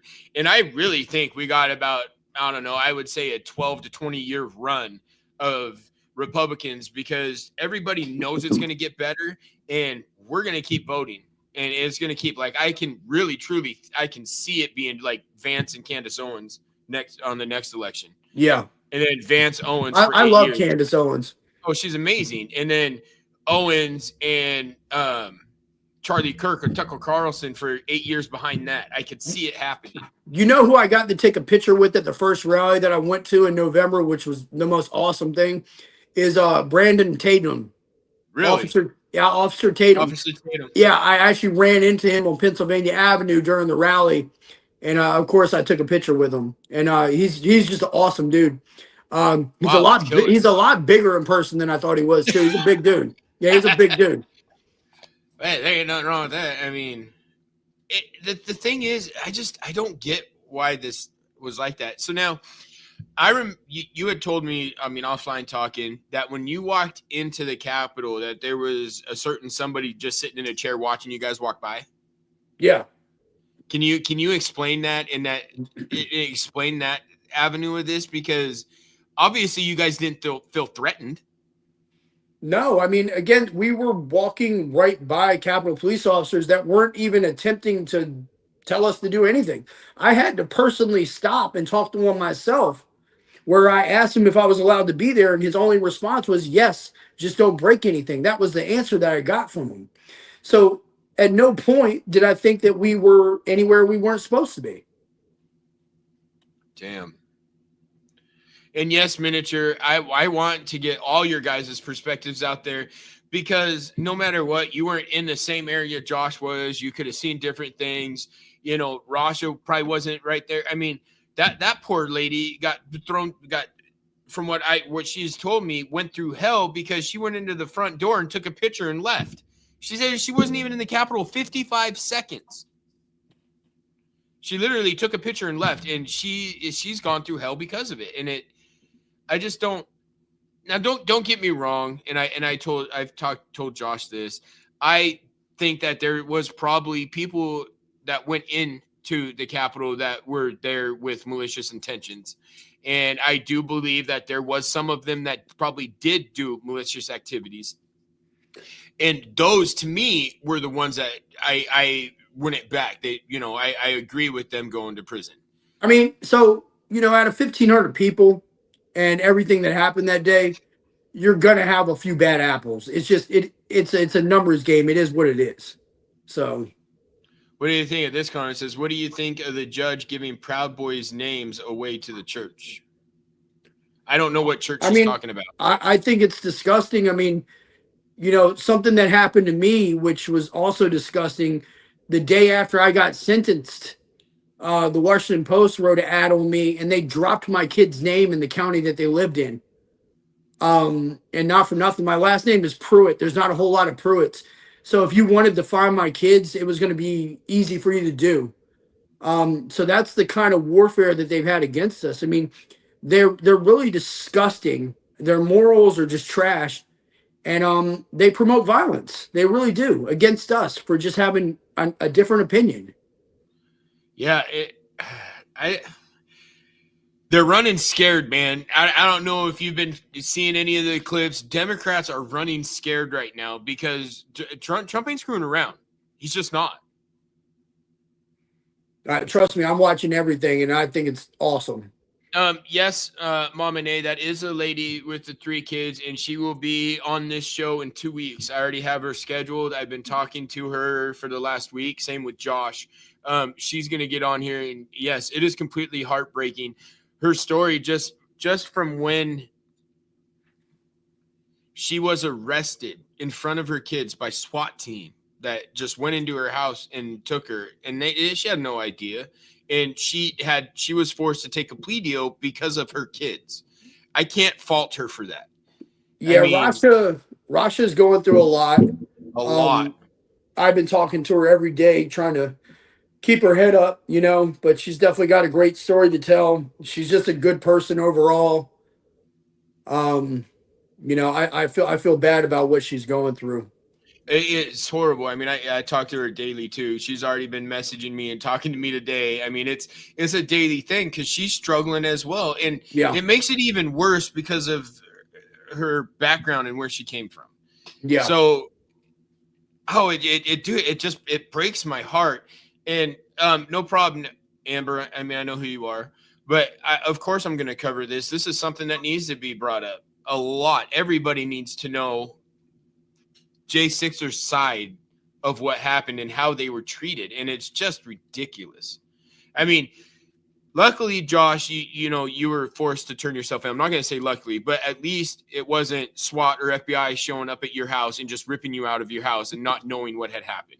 Yeah. Or why. I mean, that's what happened to Rasha. I'm definitely glad that's not the way it went down for me. You know, I did get picked up on the curfew thing, and I did get tackled by a bunch of police officers, but what I didn't have is them coming to my house. Lisa is a very, very close friend of mine. She actually married me and my wife. Yeah, their stories are terrible, and it's completely heartbreaking. And right now, I've got like 5 lined up, and I know there's going to be more, especially after this show. That's why I'm running my email down there. Please, you guys, email me. Let's set up every Friday. And I got all Friday. Your time, I will work with your time, whether it's 8 o'clock in the morning Eastern Standard Time, and I'm up at 4 to do it. I will do it to get your guys' stories out there. It needs to happen. And like I had told Josh in TikTok, I will do all 1,500 of you guys that got pardoned. I will have every single one of you guys on my show back-to-back weeks. And at least at the beginning, I'll be on here co-hosting with them too, so that you got another J6er right there with you. It will be. So it's just we got to get your guys' stories out, and it's just heartbreaking. So let's kind of lighten it up. What was the coolest thing you seen in the Capitol? The coolest thing I saw at the Capitol, Schumer getting rushed off. No, I mean just the rotunda area was pretty cool. I mean, there was definitely some times that you just had to like stop and just kind of look around at your surroundings, you know, the different artwork and stuff like that. I mean, it's pretty freaking epic inside that building. So yeah, I mean, if you haven't been there, it's a pretty great place. They do have really nice offices too. I happened to walk in a few of them just to kind of check it out. But yeah, I mean, it's just the peaceful part of it was great, you know, just the unpeaceful part wasn't so great. So the dude with the buffalo hat. Do you think he was a real patriot, or do you think he was an actor? I don't know how I feel about him, but what I can tell you is that when we were walking down Pennsylvania Avenue, me and the Proud Boys, we saw him in the middle of the road Thanks, Patriot. doing whatever he was doing, and like we were pretty much laughing at the guy. I maybe he is a patriot, maybe he's not. I don't know. I had heard, and I don't know how true this is because I never looked into it, but I heard that he's been seen at other like events that weren't necessarily like right wing; they were actually left wing. I have heard that too. Now I don't know how true that is. I never looked into it to be honest. I got too much other stuff going on to really care. Same But here. but yeah, so I don't really know how I feel about him, and but that's why I'm not saying anything bad because I don't know. See, I'm curious. I'm curious. I bring that up because I have heard both sides, like he was, and then he's an actor, and then I also heard well, you never went into the actual where they hold the Senate meetings or the Congress meetings, right? No. I had seen videos from somebody from January 6th that went in there, and they were videoing going in there, and there was news crews on the very top filming down as they were coming in. You can't tell me it was rigged when there's news crews right where they were funneling you guys into. Yeah. I mean, you can't tell me it's not rigged. Like it was definitely made to get to you guys, and like I said, you weren't in there, so you won't be able to say if that was really true or not. Yeah, I don't know how true that is, but I mean, like, just even watching some of the videos, I mean, some of the stuff I've seen, I don't know if you've seen this one video in the last few days, where it showed a Capitol police officer dropping a clip on the floor, like a magazine, it's a magazine from like a Glock 19, and Yeah. he just like throws it on the floor. I haven't heard that. Yeah, the shaman. I don't know if he or whatever. I don't know if he was. I would really like to know if he was a paid actor, or if he was legit, just that crazy of an individual to go in there topless with paint and a buffalo hat on. I guess the one thing I would say though is like it kind of irritates me that like no matter what, he definitely was looking for attention, and he's getting it, and he's getting more attention than a lot of the guys that were actually really there for the right reason. And he's getting on like the Hodge twins show and stuff like that, and it's like some of us went through a lot more than him. I know he went to prison, but he did significantly more time than me too. So, and you would think that somebody that got as far as the chambers, they would hit him over the head, but apparently they didn't. So. Oh, really? I see. This is good. It's good to know. She said that he was an actual patriot. He said they welcomed him in. I know someone personally that is friends with him. Okay. Okay. Well, that's good to know. That's why it helps a lot. That's why I didn't want to say anything bad, because again, like the only interaction I had with him was us walking by and him doing something weird, and we laughed at him. You see this comment? So I've heard that too. I don't know what tattoo. Well, I don't know what is a pedo tattoo, but yeah, I heard that. I've heard he was a QAnon shaman too, but I don't know what this tattoo is.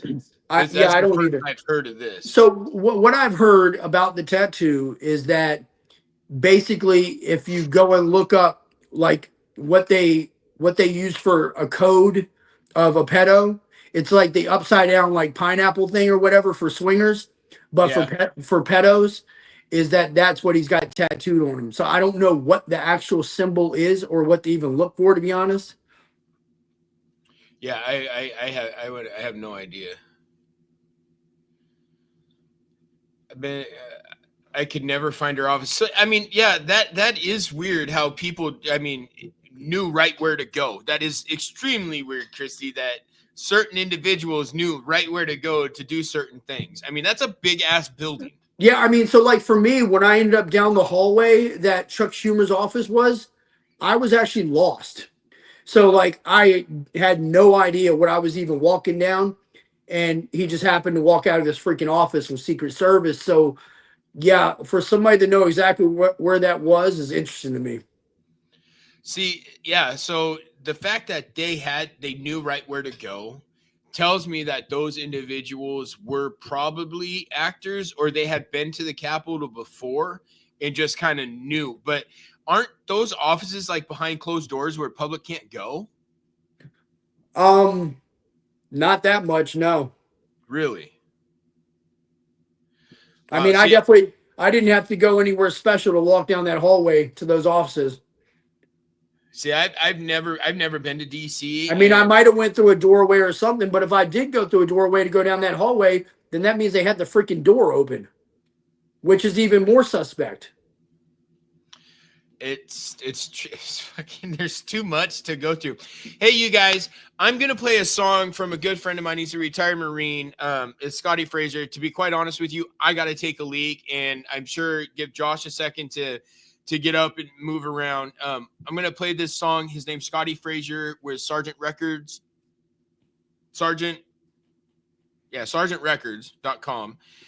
Wow, and he's an amazing dude. He's a retired Marine. I've had him up where I've flown him up to where I'm at. We've put on Christmas concerts and stuff. Christmas concert this year for homeless vets. He's an amazing dude. So give us about 5 minutes, and you guys come up with your questions. Not going anywhere. Josh has blocked out a little bit of time for this, so please bring in your questions. If any of you want to jump in here, I will send you a link if you personally want to talk to Josh. I just need an email. So we're going to play this song, and we'll be back in 5 minutes.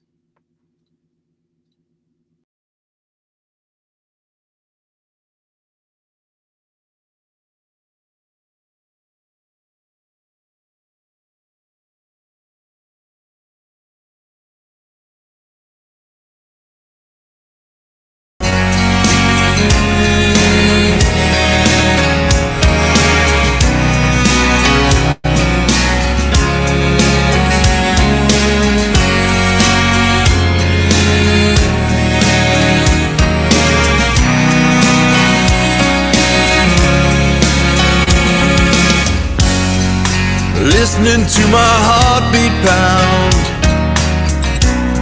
as daylight fades away. A haunting old familiar sound. The guns go silent and I pray. I'm reading all your letters. I can't get you off my mind.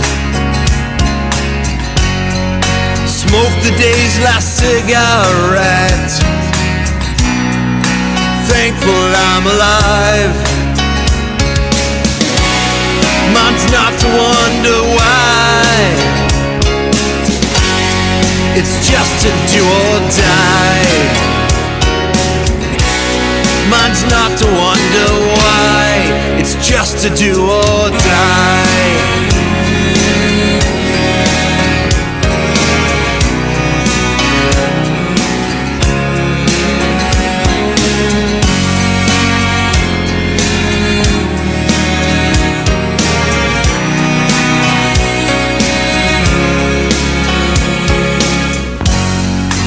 Helmet for my pillow.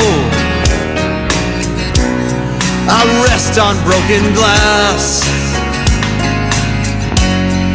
Only heaven knows how long can this all last. I lived another day, but trouble's all around. The guns have fallen silent tonight, but the silence is so loud. Mine's not to wonder why. It's just to do or die. Mine's not to wonder why. It's just to do or die. I look up at the stars. Through smoke I see the moon. And I wonder where you are at home tonight, if you can see it too. Another burning city lights the fires in the night. I lie to myself and say that I'm not afraid to die. This war is taking me so far from you, and if we meet again, I'll hold you close and never let you go. But until then, mine's not to wonder why, it's just to do or die. Mine's not to wonder why,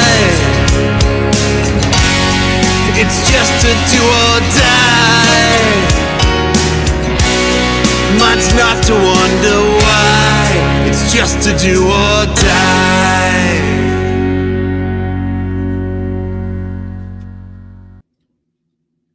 So, you guys, that was Scotty Frazier with Do or Die. And he's an amazing, awesome. He sounds like David Bowie. For those of you, if you're old enough to remember who David Bowie is, he sounds like David Bowie to me. I don't know if you heard it, but that's what that's what I think.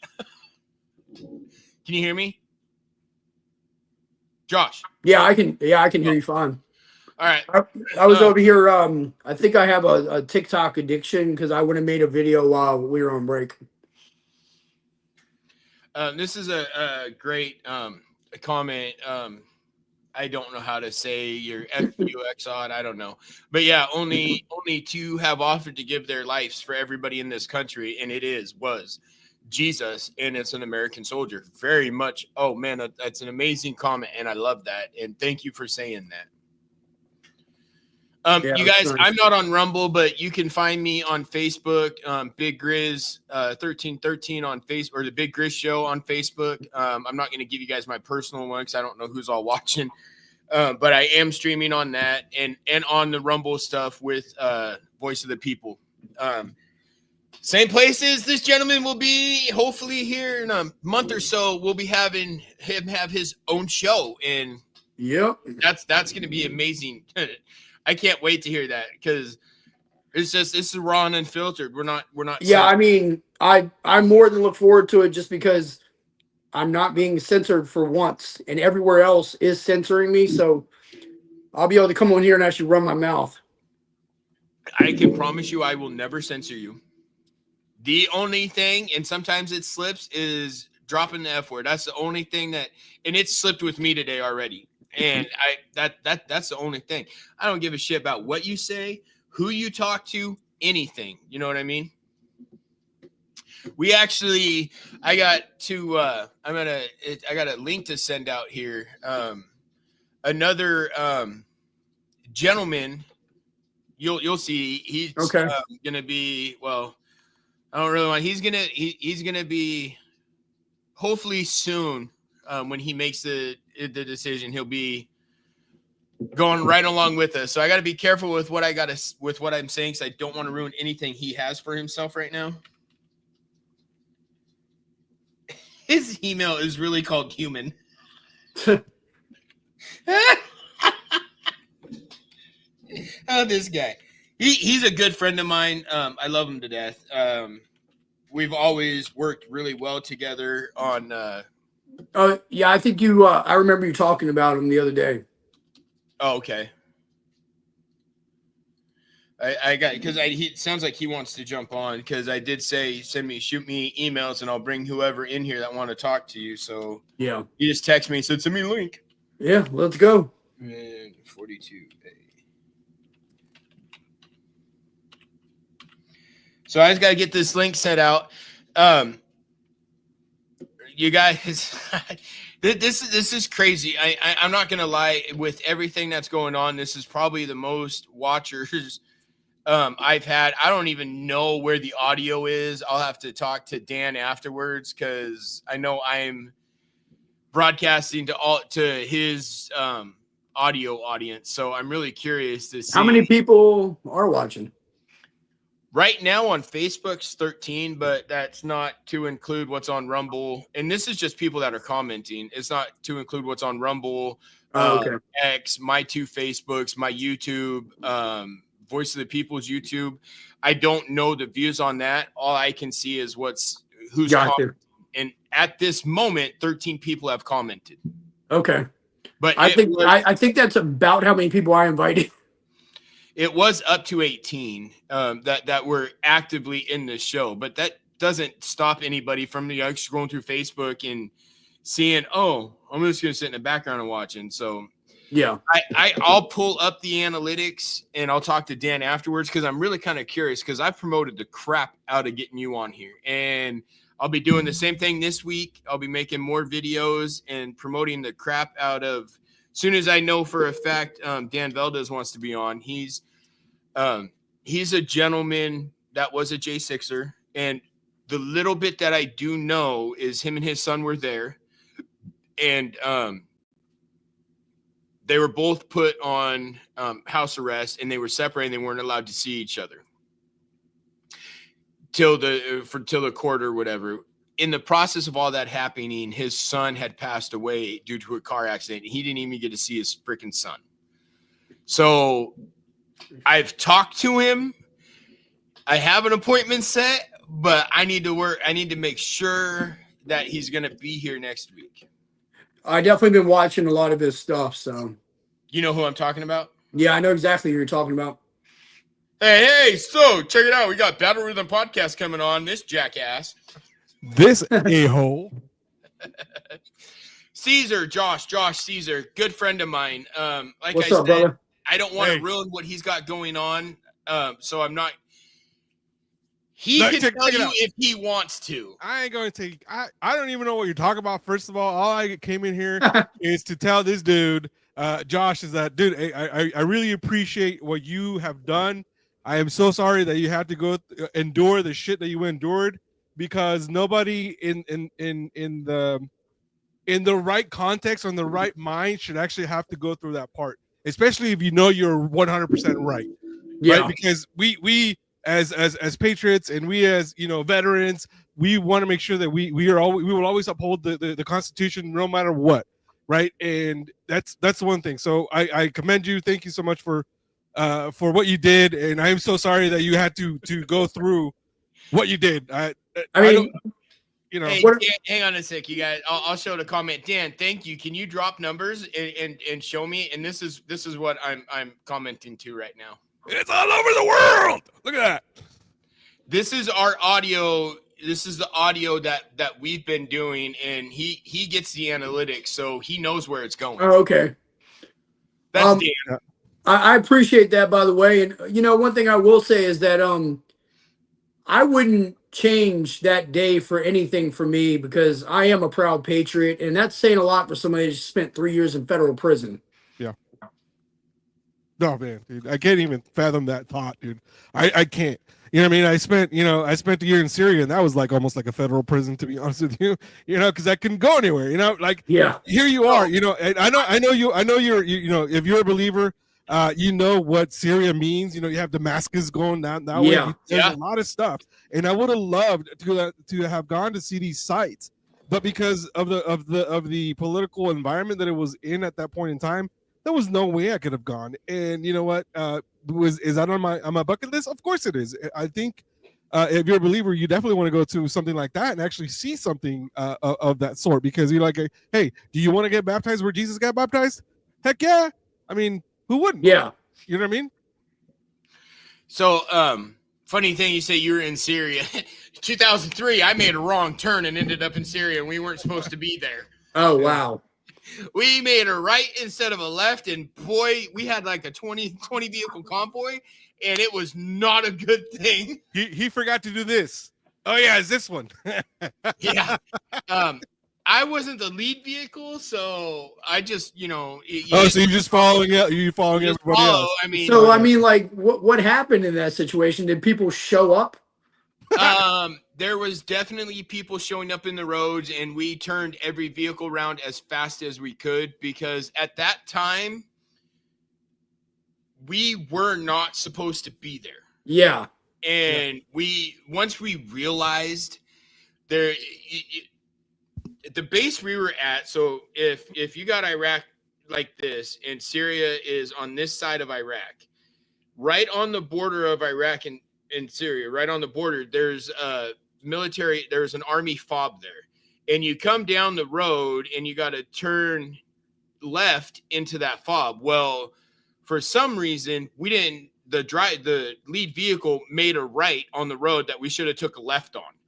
And once the map showed where we were at, we did everything that we could. We were out walking around the vehicles, making sure everybody could turn around just to get out of that country. Wow. Because we weren't supposed to be there. It was a mistake.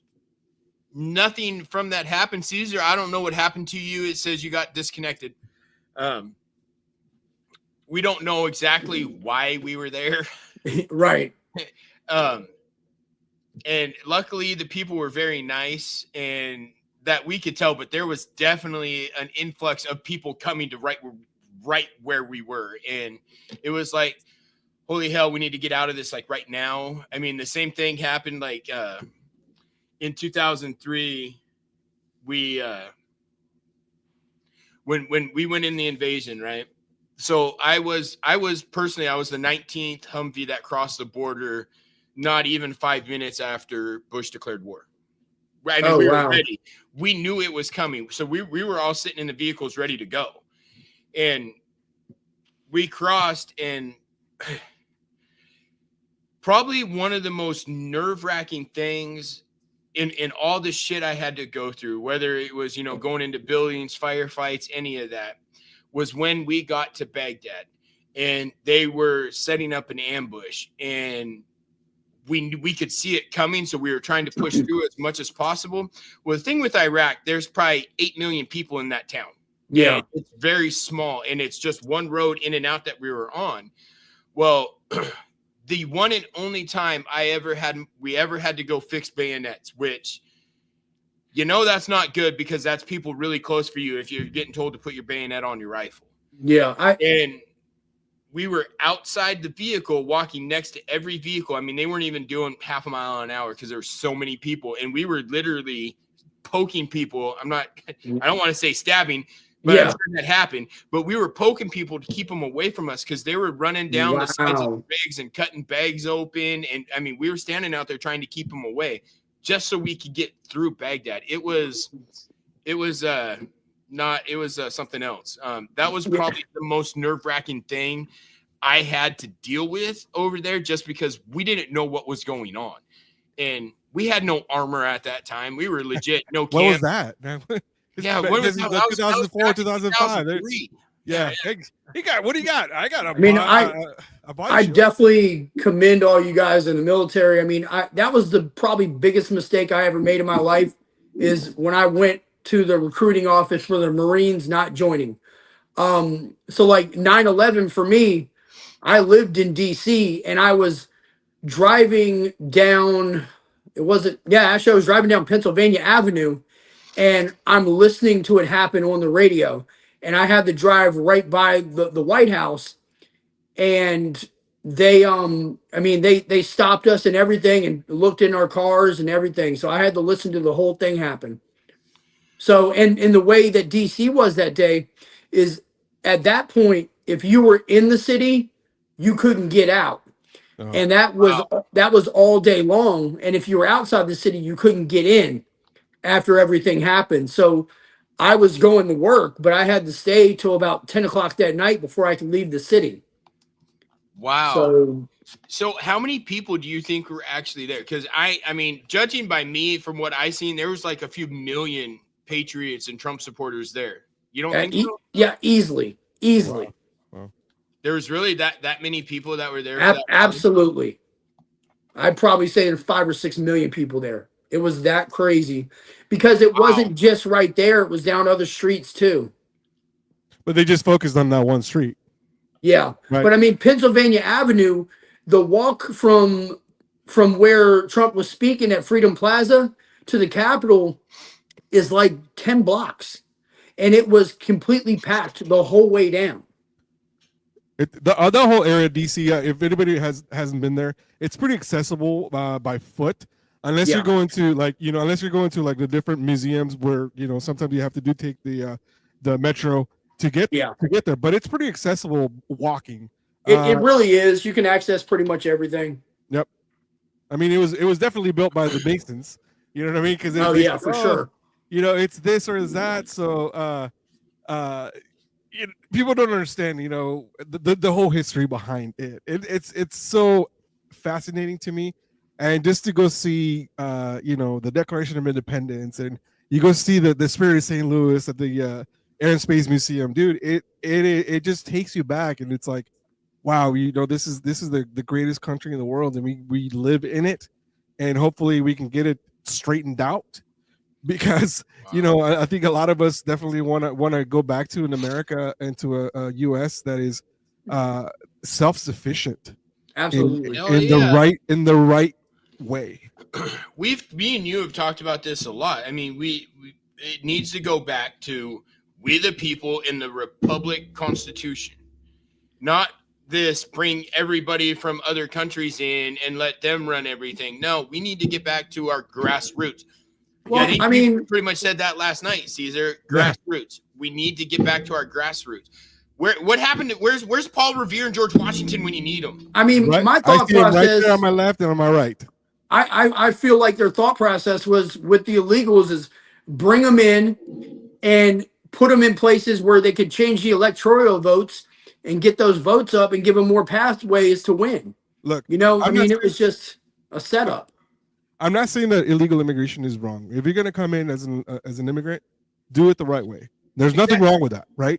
And nobody cares about that. And I'll be honest with you, like I was brought here when I was 11, and my parents brought me through the U.S.-Mexico border in Tijuana.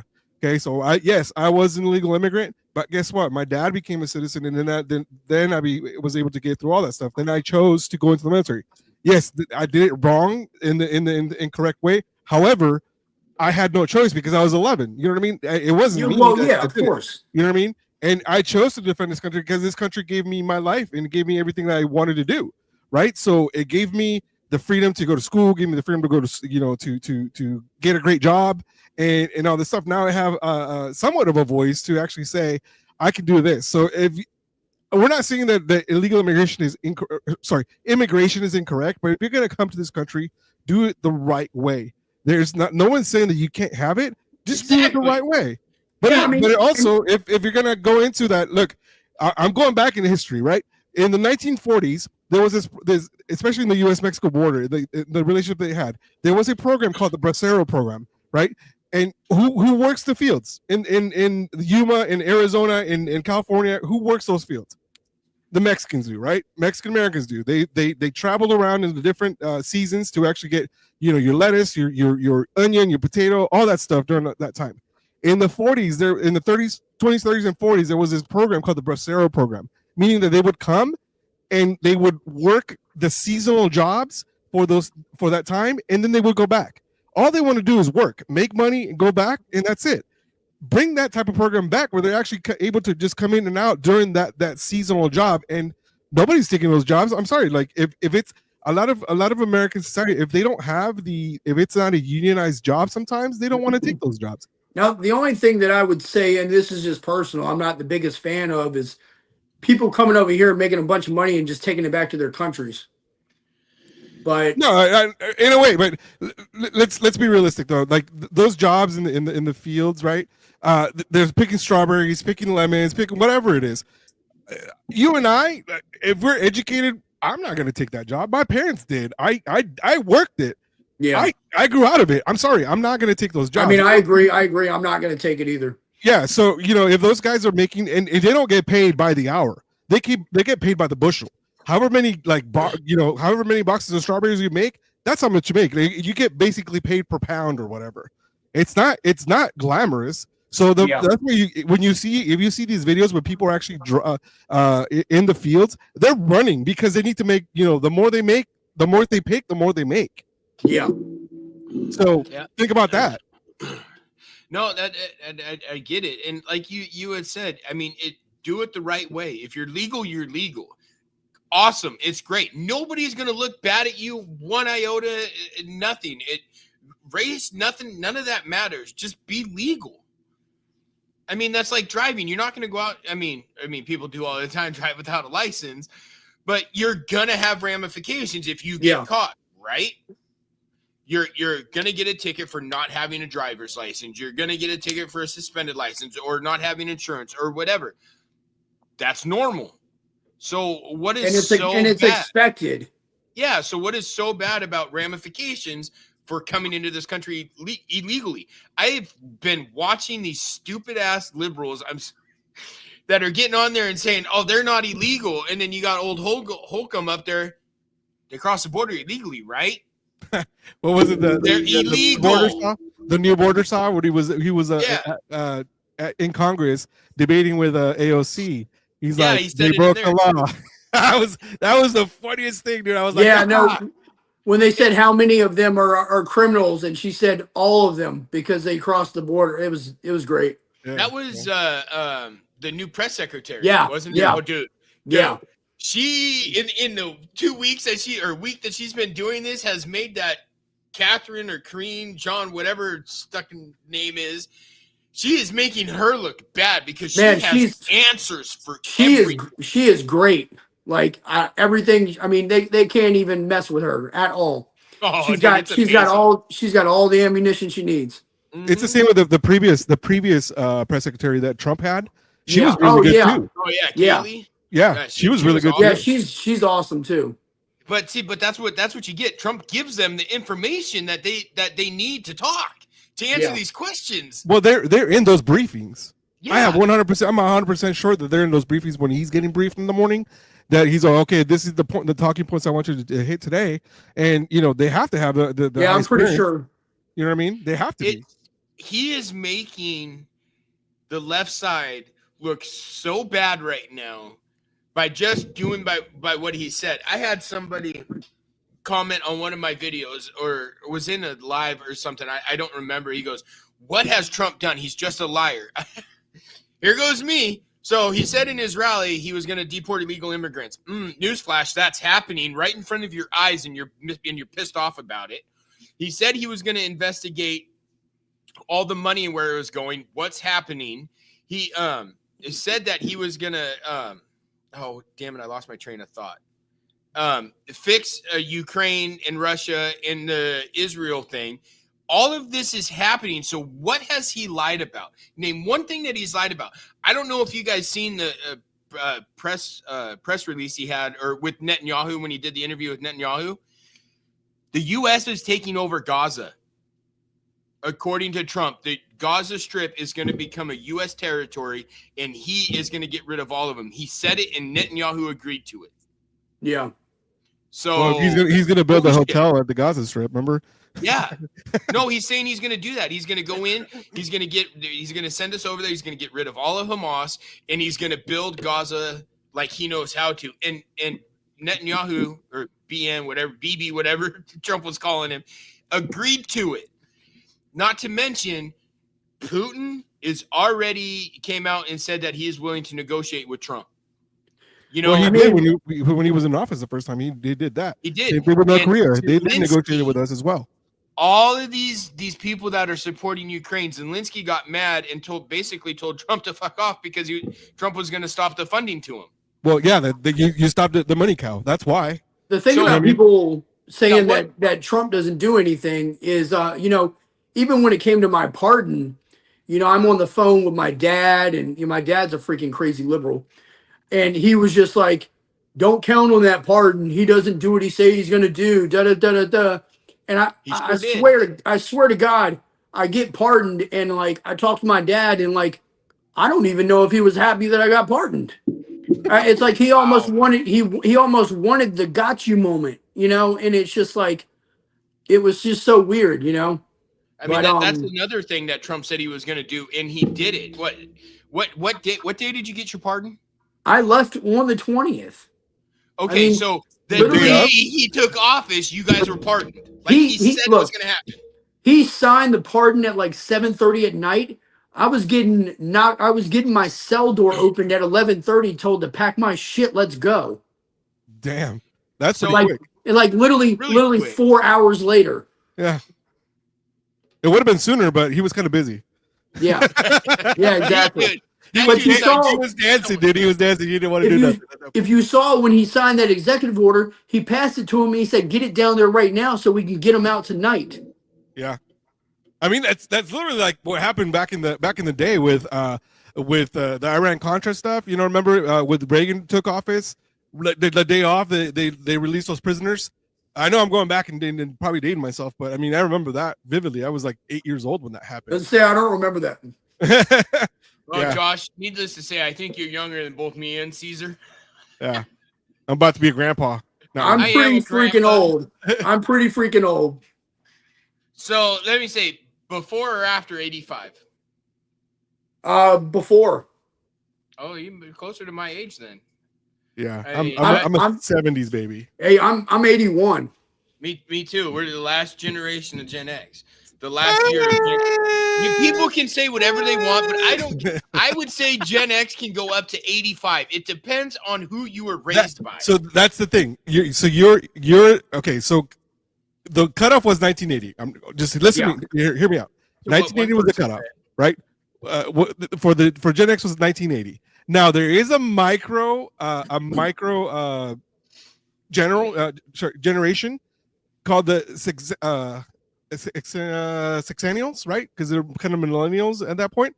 So it's a combination of Gen X. So if you're like born in like the latter part of the Gen X, like 70, 77, 78, 79, 80 into the 85, that is the micro generation called the sexennial. Because Right? I can Because tell you, I understand pretty much zero of that, but what I do know is I look pretty damn good for 81.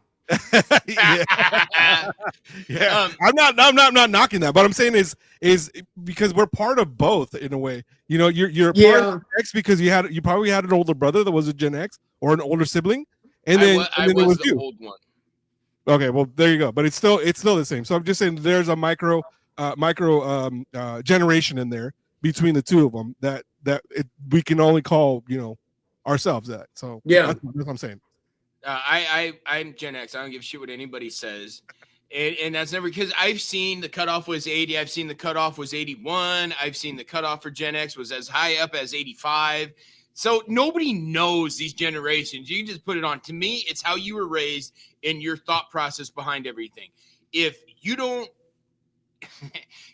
agree or quiet like we are, to me, you're Gen X. If you don't want to get into anything. And I had seen I'll get to this comment in a second, Lorraine. I had seen a thing on I believe it was TikTok that it was a post of all the different appointees that Trump appointed. Every single one of them are Gen X. And then the lady was like, and you wanted to know where we were at? Well, guess what? We're here now, and the world, the country is going right. Nobody's playing around with it anymore. And you guys wanted to wake up the beast. Well, you kind of woke us up because that's who's running the country right now. Well, half of his administration is Gen X. That's what I'm getting at. Yeah. They effed around and found out. That's right. Yeah, That's right. exactly. On that comment, Lorraine, yes, you're right. I hands down agree with you. I don't think illegal immigrants should get Social Security, should get any sort of government assistance. I don't even believe they should be in this country. And yes, I'm homeless vets are near and dear to me. Caesar knows what I've been doing with them. And yeah, I think all of that funding should go to our homeless vets and just our homeless American citizens that are stuck in not being able to get a job or they lost their house. I mean, I was almost there. I'm sure Josh was close, to being like that when he got out. I mean, we've all gone through that, but we need to focus on Americans, not illegal immigrants getting all this welfare checks and all this other stuff who are so pissed off that they're crying and moaning and bitching and everything else on TikTok. And that's the misconception that people think about MAGA, right? Make America Great Again. That's really what it is. Put Americans first before everybody else. Like, exactly. You know what I mean? I don't need to be giving my, my tax dollars to all these dumb, causes, for a transgender cat or a transgender dog. Dude, you see how much money got funded for this have you heard of this, Josh? you know, Are you talking about the mice and the Yeah. dude, they're sending Yeah. millions. It's like, what? What was it, like $1.5 million for a clown to learn how to do a balloon animal? So This is it's the ridiculous. the mice. So they did a mice one, and what they were trying to see is if they transgendered it, and then they gave it some date rape drug that the LBGT community's taken to see if it would become more aggressive on the date rape drug. That's literally the research they were doing. So they were changing the gender and then getting the thing high. Well, you know, this funding that is being exposed right now, it's insane. I mean, $1 million to, I think, Guam. I'm not 100% sure, for transgender treatments and surgeries. 20 million to Iraq for some Sesame Street thing, where Caesar knows as well as I do, the only people in that town that got TVs are the rich fat people. Seriously, in the mud huts and driving through the desert, they don't even got power. I mean, it sounds like money laundering to me. Big time, and I think it's getting exposed. You know, Elon's doing great things when it comes to that, because he is going to expose it. Him and Vivek. I would love, Vivek, if you ever hear this and you're watching this show, I would love to have you on my show. I really hope that one day soon we see a bunch of agents go into the Capitol building and walk out with a bunch of these Democrats. Oh, dude, I can't wait. It's going to be a glorious day to see. I just heard a fact. I don't know if it's a fact, but I just saw it on social media that that of his own money to do Super Bowl ads. 4 of them. 4 of them to actually expose, what every little thing of that Doge has found out.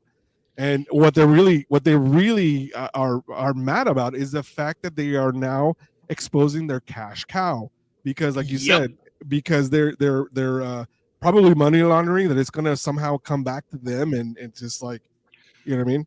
Dude, they're running scared. Pelosi, Schumer, Maxine Waters, Patty Murray, the main chick, Warren, or whatever her name is. I mean, I can't even stand listening to her.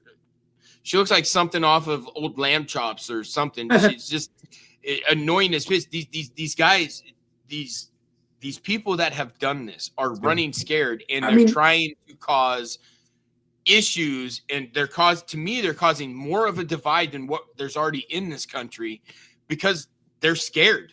Yeah. Well, look at Joaquin Jeffries inciting violence. That's literally what they're doing. Between him and a few of the other ones, Elizabeth Warren. They're all inciting violence. I saw the funniest thing when it was a clip on TikTok showing Elizabeth Warren, and somebody wrote in the comments, they're like, "Yeah, get your tomahawks." Is she the one that said she was native? Yeah. Dude, there is no native in your body, doll. I'm sorry. No matter what anybody says, you're white as snow. You ain't got nothing going on in the background. Yeah. But hey, listen, with that said, I have to get going, but I just wanted to pop in here for, first of all, Grizz, congratulations on your new gig. Well deserved, and I'm happy that you found someone like Dan and Josh, and I'm sure that this is going to be super awesome. And I wish you nothing but the best, because this is great. Josh, it was great meeting you.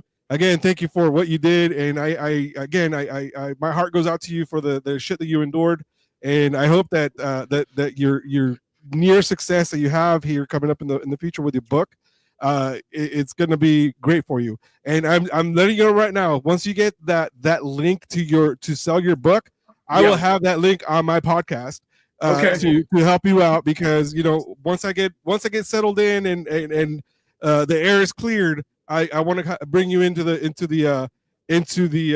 podcast, and kind of I'm not as political as other shows are, but I ask because coming from a human side perspective as to what you endure. For a second. Huh? So I thought you were going to say, coming from a human side, like you're alien or something. Yeah, right. No, a human side perspective, because all this we are people. We have feelings. We have this, and somehow they dehumanized you by making you an scapegoat. Be like, that's the dude, along with the dude that took the podium or whatever it was. Yeah. They made a mockery out of our justice system, and all of a sudden it just, that's what it is. But yeah, once I get all settled in, I have contacts to get in touch with you. Yeah, I definitely appreciate it. Yeah, I'm definitely open to jump over there and talk. Yeah, there we go. So guys, I'm gonna bid you adieu. I'm gonna get going because I gotta go pick up a little one. My 2.0, not my 2.0, but my wife's 2.0. So I got to go pick her up and take her to go get ice cream because we got a soccer game to go to tonight. So you're going to give her ice cream before the soccer game? Yeah, which dad doesn't give their daughter ice cream? So she's going to have curdled ice cream in her stomach while she's running around playing soccer? No, she's not playing. We're going to go see a friend of ours. Oh, their son's playing. Yeah, I was going to say rule of thumb, never dairy before any kind of workout. You will throw up. Yeah, I've been there, done that. We were in the military. We know you drink milk before PT, you're throwing up. Yeah. No, I wasn't drinking milk. I'm sorry. I'm just saying. It's not milk. That came out yet. Nope. Yeah, and then you let it go. All right, right back into formation. We got to go. Yeah, exactly. Stand there and throw up in formation. It's not a big deal. So, all right, guys. Caesar, thanks so have much. a good day. We'll talk. All right, dude. All right, later. brother. Take care, man. So Josh, I will get you in touch. Caesar's a good friend of mine. All right, awesome. I will get you in touch with him because his podcast is, like he said, it's not political. It's the same along the lines of mine. I don't do political, but I can get into it, and I have my voice, and I don't care what people think. Yeah. But his is more just he'll want to share your story, which, I mean, bless his soul, dude. He has an amazing podcast. It's the Battle Rhythm Podcast, you guys. He talks a lot with VFW and the other one. I did it again. I was doing it all morning talking to him. American Legion. There it is. I remembered it myself. He does a lot with that stuff. And he's a great person, and he's got a lot of avenues that could possibly help you. Okay. We all do, and like I believe it was Lauren had said in a comment that she considers J6ers just like she does military, and you're right. I agree because they were standing up for what they believed in, just like I did in the military. You stand up for what you believe in, and you fight the cause. And it didn't end up so well for Josh, but it did right now. Well, like that comment, I appreciate that more than anything because there's nothing that I really respect more than our military. So, I definitely, I'm glad to be even compared to that. Well, I mean, you guys did the same thing we did. I could have easily came up on all sorts of crimes in the military, but I was doing what I believed in, and I was fighting for the American people. And I've had issues. I don't know if my wife's watching, but there's a certain family member of ours that flat out told me to my face that I didn't fight for the people. I just did what the government told me. And I lost my mind because I didn't agree with any of the war that I was in. Not one iota did I agree with it, but I fought because I knew I was fighting for the American people and the freedoms that we do have that could have easily been taken from us if we lost that. I'm not going to say we won that war, but it could have easily went the other way if it wasn't for the soldiers that. I mean, the only time that I think our army hasn't been fighting for the American people was during the Biden administration. But I mean, other than that, I mean, you guys did for the country. It was all about country. Yeah, it really was. It was, I fought for the country, our country, and my family, and the people I knew that was at home that was safe. I mean, I'm not going to say I was safe, but I fought to keep them safe, and I will do it again. Hands down would I do it again. I don't agree with the wars. Don't get me wrong. I will never say not one bit that I agree with it. I did not agree with going into Iraq. Not what. Yeah. I didn't agree with it. Afghanistan, I could understand if 9/11 actually happened due to the Taliban, which my personal beliefs, I think our wonderful government had a good hand in it, and they probably paid these people to do what they did to throw us into a time of war. So I definitely think that too, but what I will say, I think there was nothing more heroic than after 9/11 and people going in and enlisting. Yeah. I mean, luckily me, I was already in, so I just knew what was going on. Yeah. I mean, I had been in for 2 years at the time when 9/11 happened. Oh wow. Okay. I enlisted in 99. When did you get out? I got out at the end of 2011, beginning of 2012. Okay. Okay. I've been out. Yeah, I've been out. What, 13 years now? So how many would you do? 12 years, 13 years? Just under 12. Okay. It was like 11 years and 11 months and like 23 days. I think it was like a week under 12 years. But like, you know, we've talked. I don't think I've told you all everything. In 2008, I got hit with a bad IED. I almost lost my right leg. I got evac'd out to in a Black Hawk right out of downtown Baghdad, or in Tal Afar, and they flew me into Baghdad. Then they put me on a plane and they took me to Germany. And the doctor in Germany said, "We're gonna have to take your leg." I'm like, "Oh shit." You know, it was already in my mind that that's what was going to happen. But then another doctor came in and said, well, hey, there is an experimental surgery that we might be able to save your leg. And me being me, I said, why the hell didn't you tell me that first? Yeah, right. Like, why do you jump straight to cutting body parts off? I mean, if we can fix it, let's fix it. If we can't, then I understand. So they flew me back to Madigan, and I actually had surgery by a 4-star general who was the head surgeon at Madigan, and he truly did fix my leg. It's not perfect. Yeah. But it's also there. It's still here, and it's full of tattoos to hide the scars. Yeah. So it's still here. My sister that is up in the Maryland area, she did 12 years in the Army. And then my brother that's up in the Maryland area, I think he did like 8 in the Air Force. So I definitely got service in my family. Yeah. And so, you know, I got the utmost respect for, well, I can't say I got the utmost respect for the military right now. I do love the fact that Trump signed the executive order saying no trans in the military anymore. Let's get back to our military where it was men fighting, not people that don't know who they are. I mean, and I've always had the background where I don't agree with women in combat roles in the military. They're a huge distraction to young dudes in the military. Let's get real. I mean, you're in the middle of the desert and you see some chick in a uniform and you know she's in the military. Yes, it's a distraction. Yeah, and I can only assume. I would never have, besides a combat medic female, I would never have a female in my squad for the simple fact that my mind goes to protection of that person versus sticking to the task that's at hand. It is a huge distraction. And females in the military are awesome. I will never disagree with them being in the military, just not in combat roles. They should not be there. For one, I mean, you know, some women are extremely strong and can fight that. Some aren't. And it's just a huge distraction. See, my sister is a combat vet, and her PTSD is it's pretty horrible. Yeah. So I deal with mine daily, man, and quite honestly, Caesar knows his is the same with Dan. This is therapy for me. It truly is. Yeah, because I can talk, and I'm sitting at my house. Nobody's here. I honestly forget how many people are watching or anything like that. But I can just talk, and especially with other vets. And you start talking with vets, dude, you don't know how long the show is going to go. You really forget that you're even doing a podcast.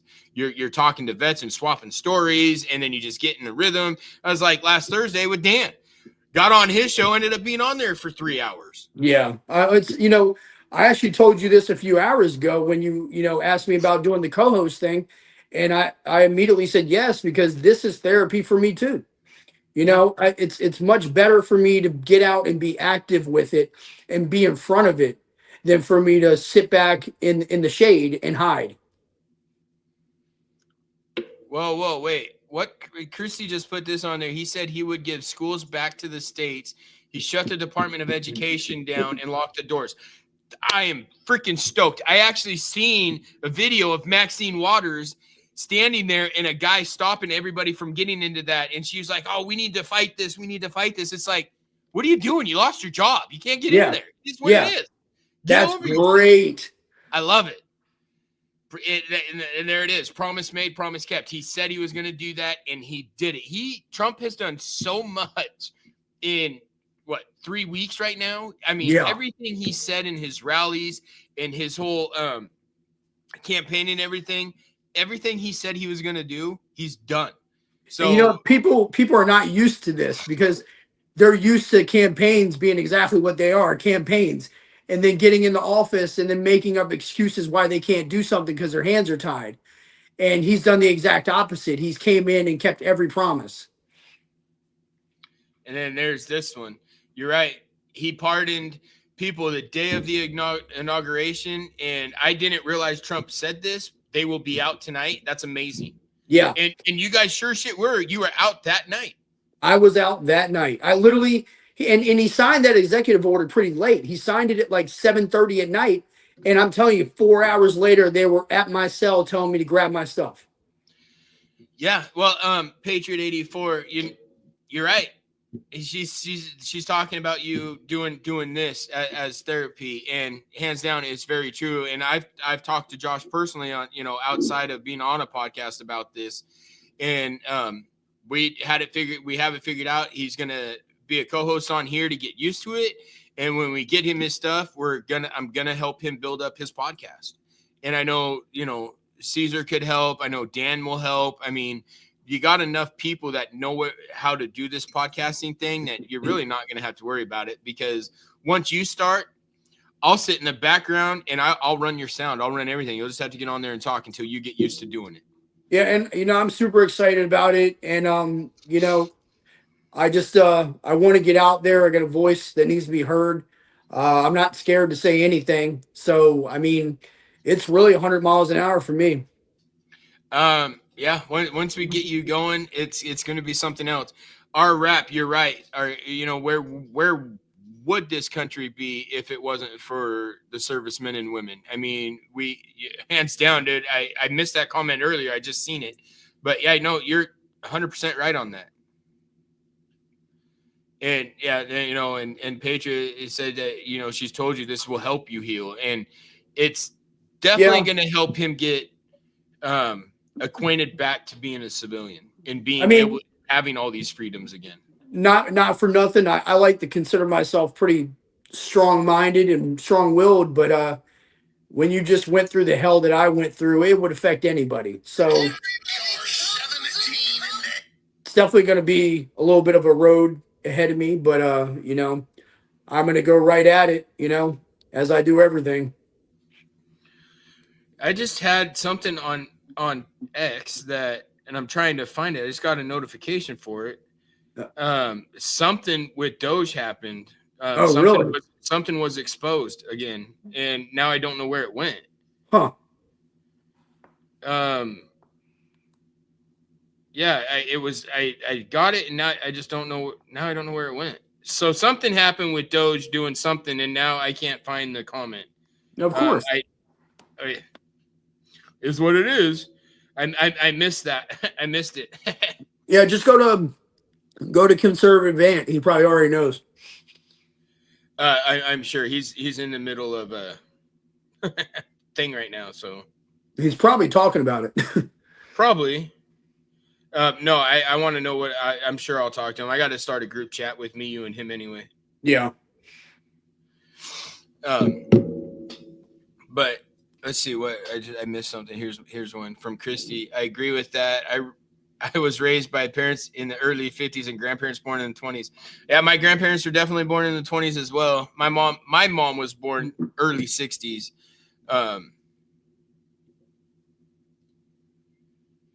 2.3 million to keep census of squirrels. Are you serious? Is that what just came out on Doge? What is that even? What? Okay, Christy. How do you even waiting on another comment here? There it is. Let's see.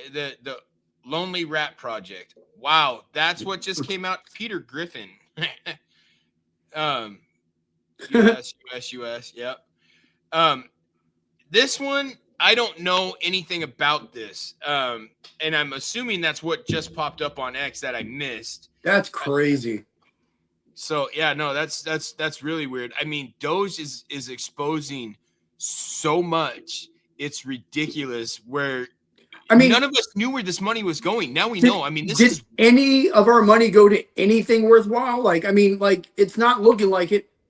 No, not at all. It's weird. It's weird how we didn't know any of this, where any of this money was going. Now all of a sudden, these random weird things are coming out. It's like, really, we're spending.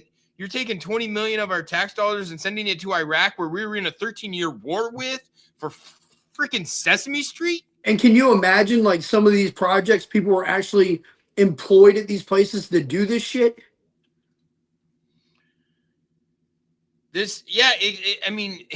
Exactly, Patriot. I mean, the money that's coming out, and I've only seen a couple of it. Like, I seen it was $1 million to another country for transgender surgeries. It was, I don't even know, 2 point something million for the trans animals.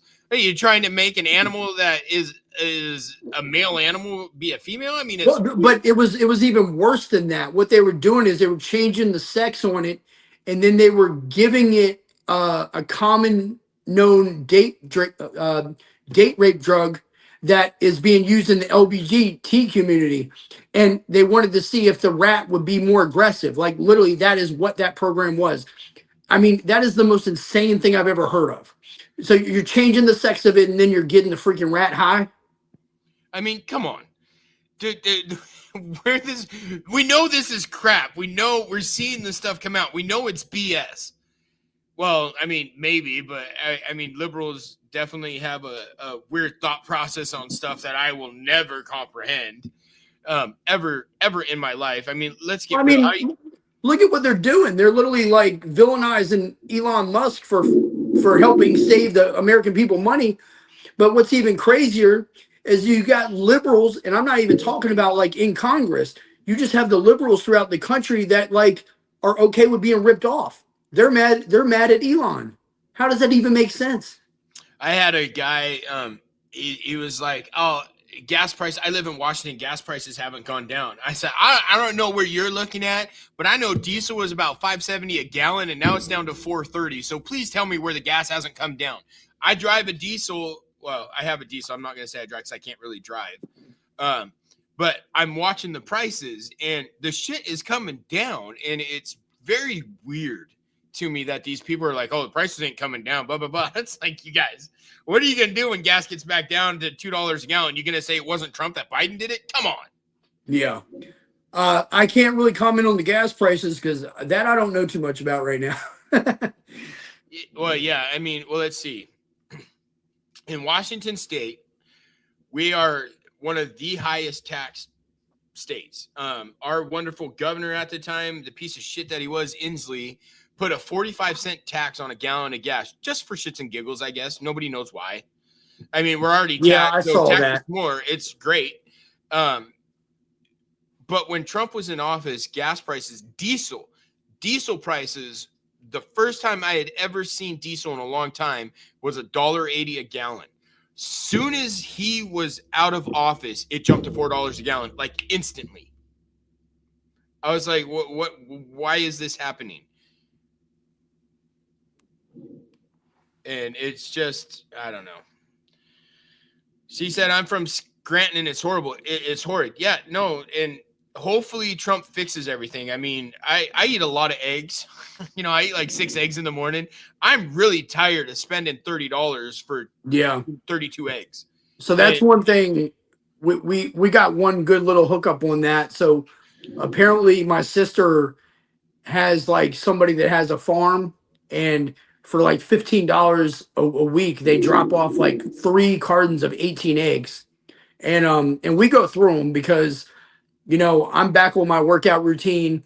Her husband, he's on his workout routine. So I mean, we're over here meal prepping and everything. So I mean, we'll go through 50, 60 eggs in a week, no problem. Oh, I will too. I'm eating 6 to 8 eggs in the morning just by myself. I'm doing rocking this whole carnivore diet and like makeshift. I still eat like rice and potatoes, but I don't eat anything else, any other carbohydrates, no sugar, absolutely no sugar. I went from, having creamer in my coffee to just black coffee, and I'm okay with.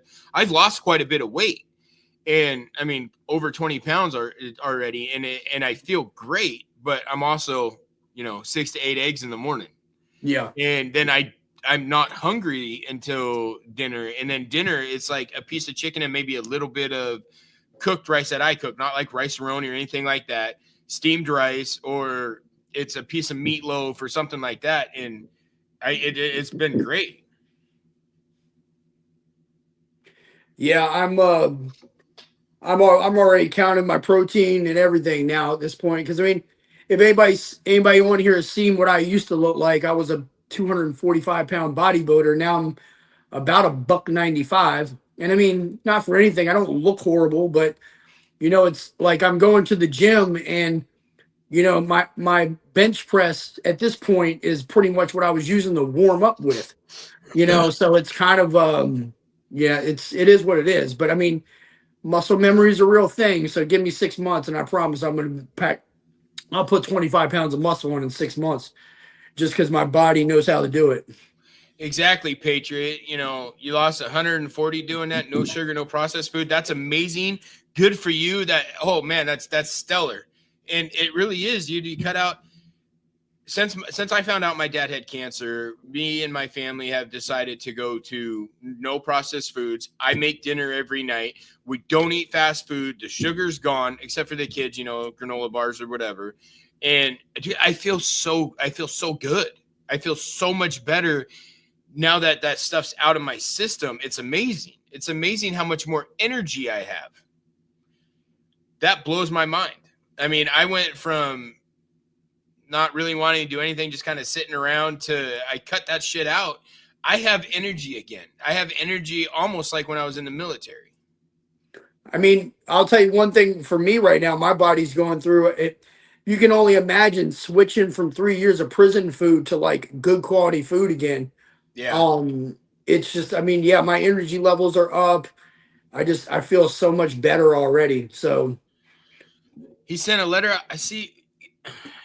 I'm trying to find that. Is this it? Oh, this is it. Okay, so this is a letter. Oh no, this is to Steve and Elon, I guess. So that's not the letter I was looking for. I want to see that letter. I just haven't. I want to read it. Damn. Oh wait, here it is. Okay. Doge bombshell, Elon Musk and President Trump caught by the Democrats launching Operation Big Balls. Okay, this is a joke. This is stupid. Yeah. Weeding out government corruption has never been so much fun. So maybe that is they are doing that to weed out that stuff. I don't know. It's so hard to believe anything on social media anymore. It's ridiculous. Yeah, you got to fact check it. Well, unless you hear it from the person's mouth. I mean, sugar, I know sugar runs off cancer, and sugar is a big thing for cancer. Like with my dad, we definitely did the same thing with him. He's no more ice cream, no more nothing like that. And no, we did all that too. It's, I don't know. That's a hard subject. I really don't want to feel like talking about it right now. But yeah, no, we cut him off of all that too, because one thing we did find out is cancer like thrives on sugar, and you cut that bad sugar out of your system, it's good. And I don't think I've had any sugar in a month. I have stuck to it. I don't want it. I don't want it in my system, and I feel better. I mean, I'm down under 255 now, and I was almost pushing 300 2 months ago. Oh, wow. I was like 277. And I mean, I can feel it. And it's noticeable in my face. My beard's gotten bigger. Yeah, that's because my head's gotten smaller. That's aggressive. that much weight. That's good. You know, one thing I'll give like Kennedy, he talked about this L-theanine stuff, a vitamin that humans are naturally deprived of. I've Yeah. been taking that too, and that has helped drastically. It's helped curb my appetite. It's helped everything, and it's just a vitamin that we naturally don't have all the time. And I'll send you a picture. I mean, you probably know more about it than I do. Yeah. Well, with the white carbs, I shouldn't say white. It's brown rice. I'll eat a little bit of brown rice. If I make mashed potatoes, I'll have like a half a cup of mashed potatoes. Yeah. But that's My really rice, my rice, I typically do like dirty rice or brown. And then like for my carbs, other than that, sweet potatoes. okay. I don't like sweet potatoes. Yeah, you definitely gotta like them, but it's one of the best ones because it's a slow digesting carb too. So for an energy standpoint, it's great. Really, I mean, I have energy. That's the thing. I'm not, and I think a lot of it is that L-theanine or whatever it is called. It's just like a lot of cauliflower. I do eat a lot of cauliflower, and yes, I love cauliflower. it's one of my favorites. Raw, cooked, steamed. I'll make mash out of it. But I also gotta think of my kids. I can't force them to eat like me when they're growing. That might be a little hard. So I gotta make dinners that I know I can eat and it's not bad for me, but it's still what the kids want. Yeah. And that's one of those things. I'll make what they want, and I'll eat small amounts, or I'll just eat the meat and a little bit of the brown rice or whole grain rice. We eat a lot of. And it's like noodles. Like if we do anything pasta, it's whole grain pasta noodles, like brown rice noodles, and that's where we're going at it. And I'm stoked at how much better I have felt.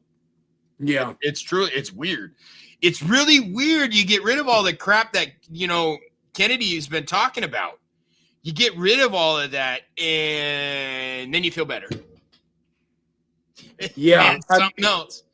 I mean, a lot of that stuff isn't even legal in other countries. I mean, that should tell you something right there. So, yeah, and then Patriot saying quinoa and brown rice. Yes, I eat a lot of brown rice. Quinoa is great too. I don't know how to cook that. I know nothing about it. I mean, I love to cook. It's kind of the same aspect as rice. Yeah, detox your body. I mean, I don't put any soda, juice, anything. I don't drink any of it. It's water, and I'll drink a pot of just straight black coffee. So flavored water. But that's all I'm drinking. I'm sticking away from that. I'm not even getting my foo-foo coffee drinks anymore.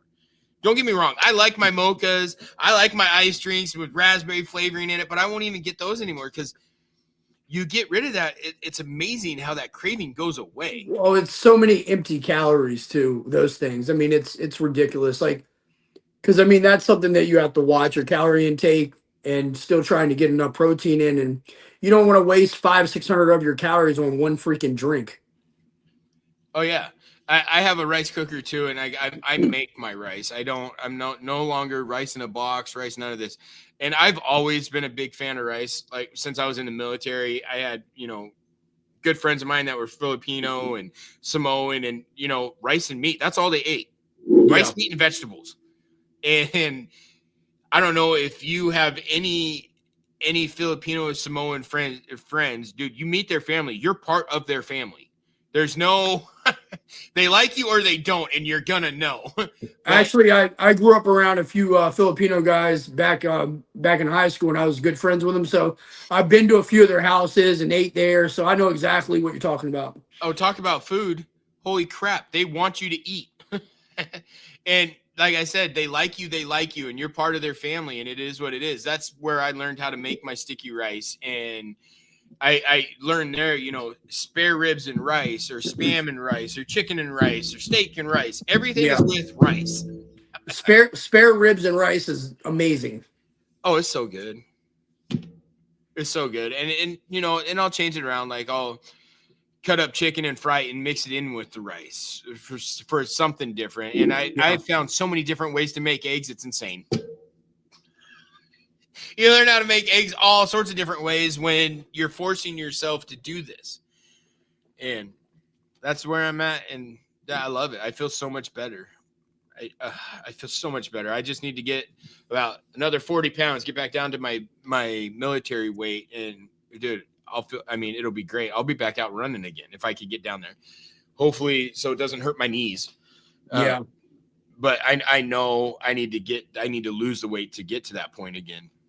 And I'm trying. I'm doing everything I can. A lot of deviled eggs. Oh yeah. You're definitely. You're knocking the weight off. You're definitely knocking the weight off. Oh, it's coming off, and it's coming off pretty fast. I mean, it's surprised me. I'm not gonna say I'm a fan of pickled eggs at all. I like pickles. I eat a lot of. So that's the thing. Like with this diet, I mean, you can do like straight carnivore diet, hardcore, where it's just protein. But I love cheese. I love cheese, and so the dairy that I get is cheese, and then I eat a lot of pickles, and then just a lot of eggs and a lot of meat, and it's amazing. It's almost like the Atkins diet, 20 years ago, 25 years ago, but it's not as stringent.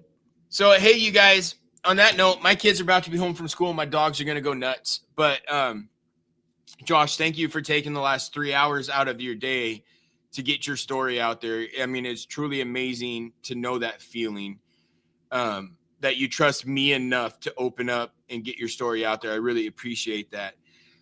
I can't really tell you enough that how much that means to me that you were able to open up to me. And especially knowing where I'm at with views and audio.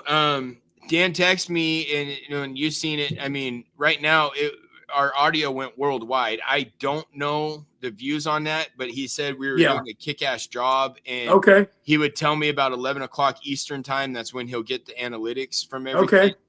Yeah, I'd be real interested in hearing that. And definitely thank you for having me come on here, and thank you for even not in the podcast, like just talking to me, because I know I'm going through it right now.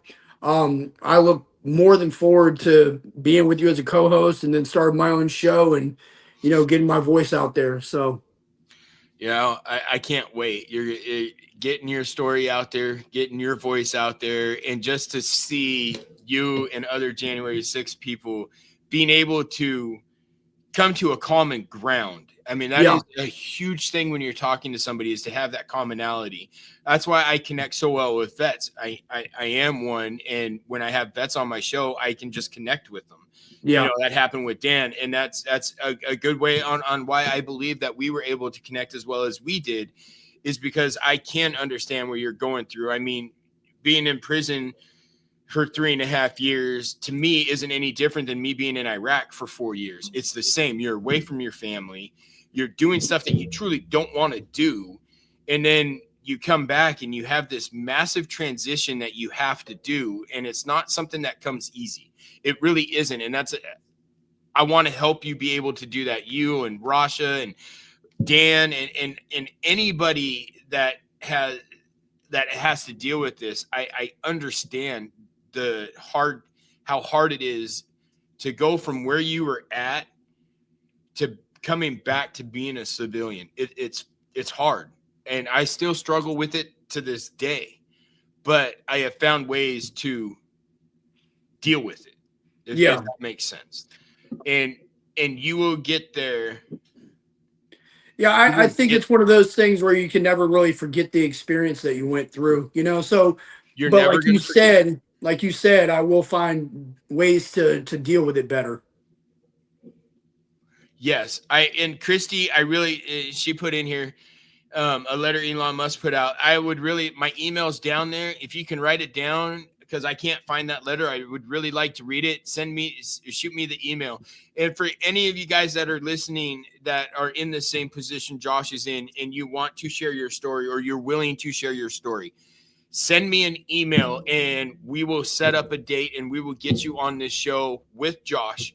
So you have that commonality, somebody that can help you, that can talk and understands where you're coming from.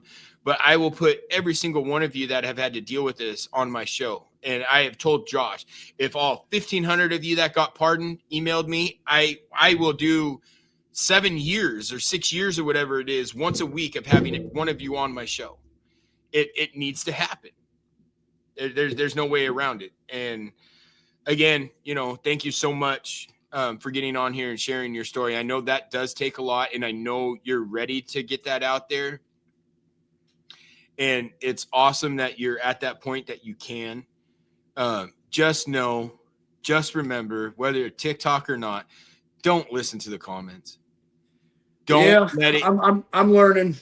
It took very long for me, and still some of the comments get to me, but it's really easy. Just don't read the comments. Yeah. Or if you see somebody starting, you just block them, or just don't even acknowledge it, because for one, it's going to keep your stress level down, and people aren't going to see your frustration. That is a big thing when it comes to doing live streams or podcast, is keeping that frustration in, because if you let that frustration get to you from somebody, they won. Yeah. And that's what you're right. And it's really hard. And I've had a few of them win on me lately, but I mean, I'm getting better at it. There you go. Thank you, Lorraine. So you guys, thank you so much. Next week, I can't guarantee it's going to be at the same time. I generally try to do my show at 4 p.m. Eastern Standard Time. It's all going to depend on the guest, and I have all day Friday to get them on there. Well, until about 3 o'clock, because then I got a jet to go fishing. So I got a whole fishing trip next weekend that I ain't going to miss. But thank you guys.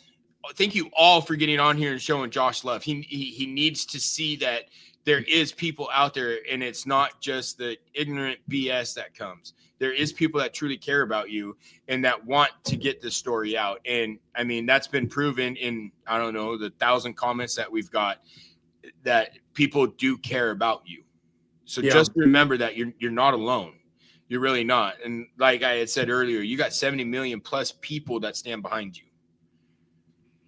Just remember that. It's much appreciated, trust me. And I look forward to talking to more people. I'm stoked, and I will definitely, as soon as I get a hold of Mr. Valdez, I will let you know about next week, and I'll make sure you have a link, and hopefully I'll know by Monday, and we'll go from there. But on that note, you guys, thank you for listening to the Big Grizz Show. We are live on voiceofthepeopleradio.com and YouTube, Facebook, X. We're on all the platforms. You can put in Voice of the People Radio or Big Grizz, and it's going to come up when it's time. Thank you guys all for listening. Josh, I will talk to you. I'm sure I'll talk to you later tonight. Yep. All right, brother. You guys have a wonderful night, and thank you so much, and God bless you all for the love that you're supporting. And Josh, I just thank you so much for sharing. Yep, absolutely. Thanks, guys.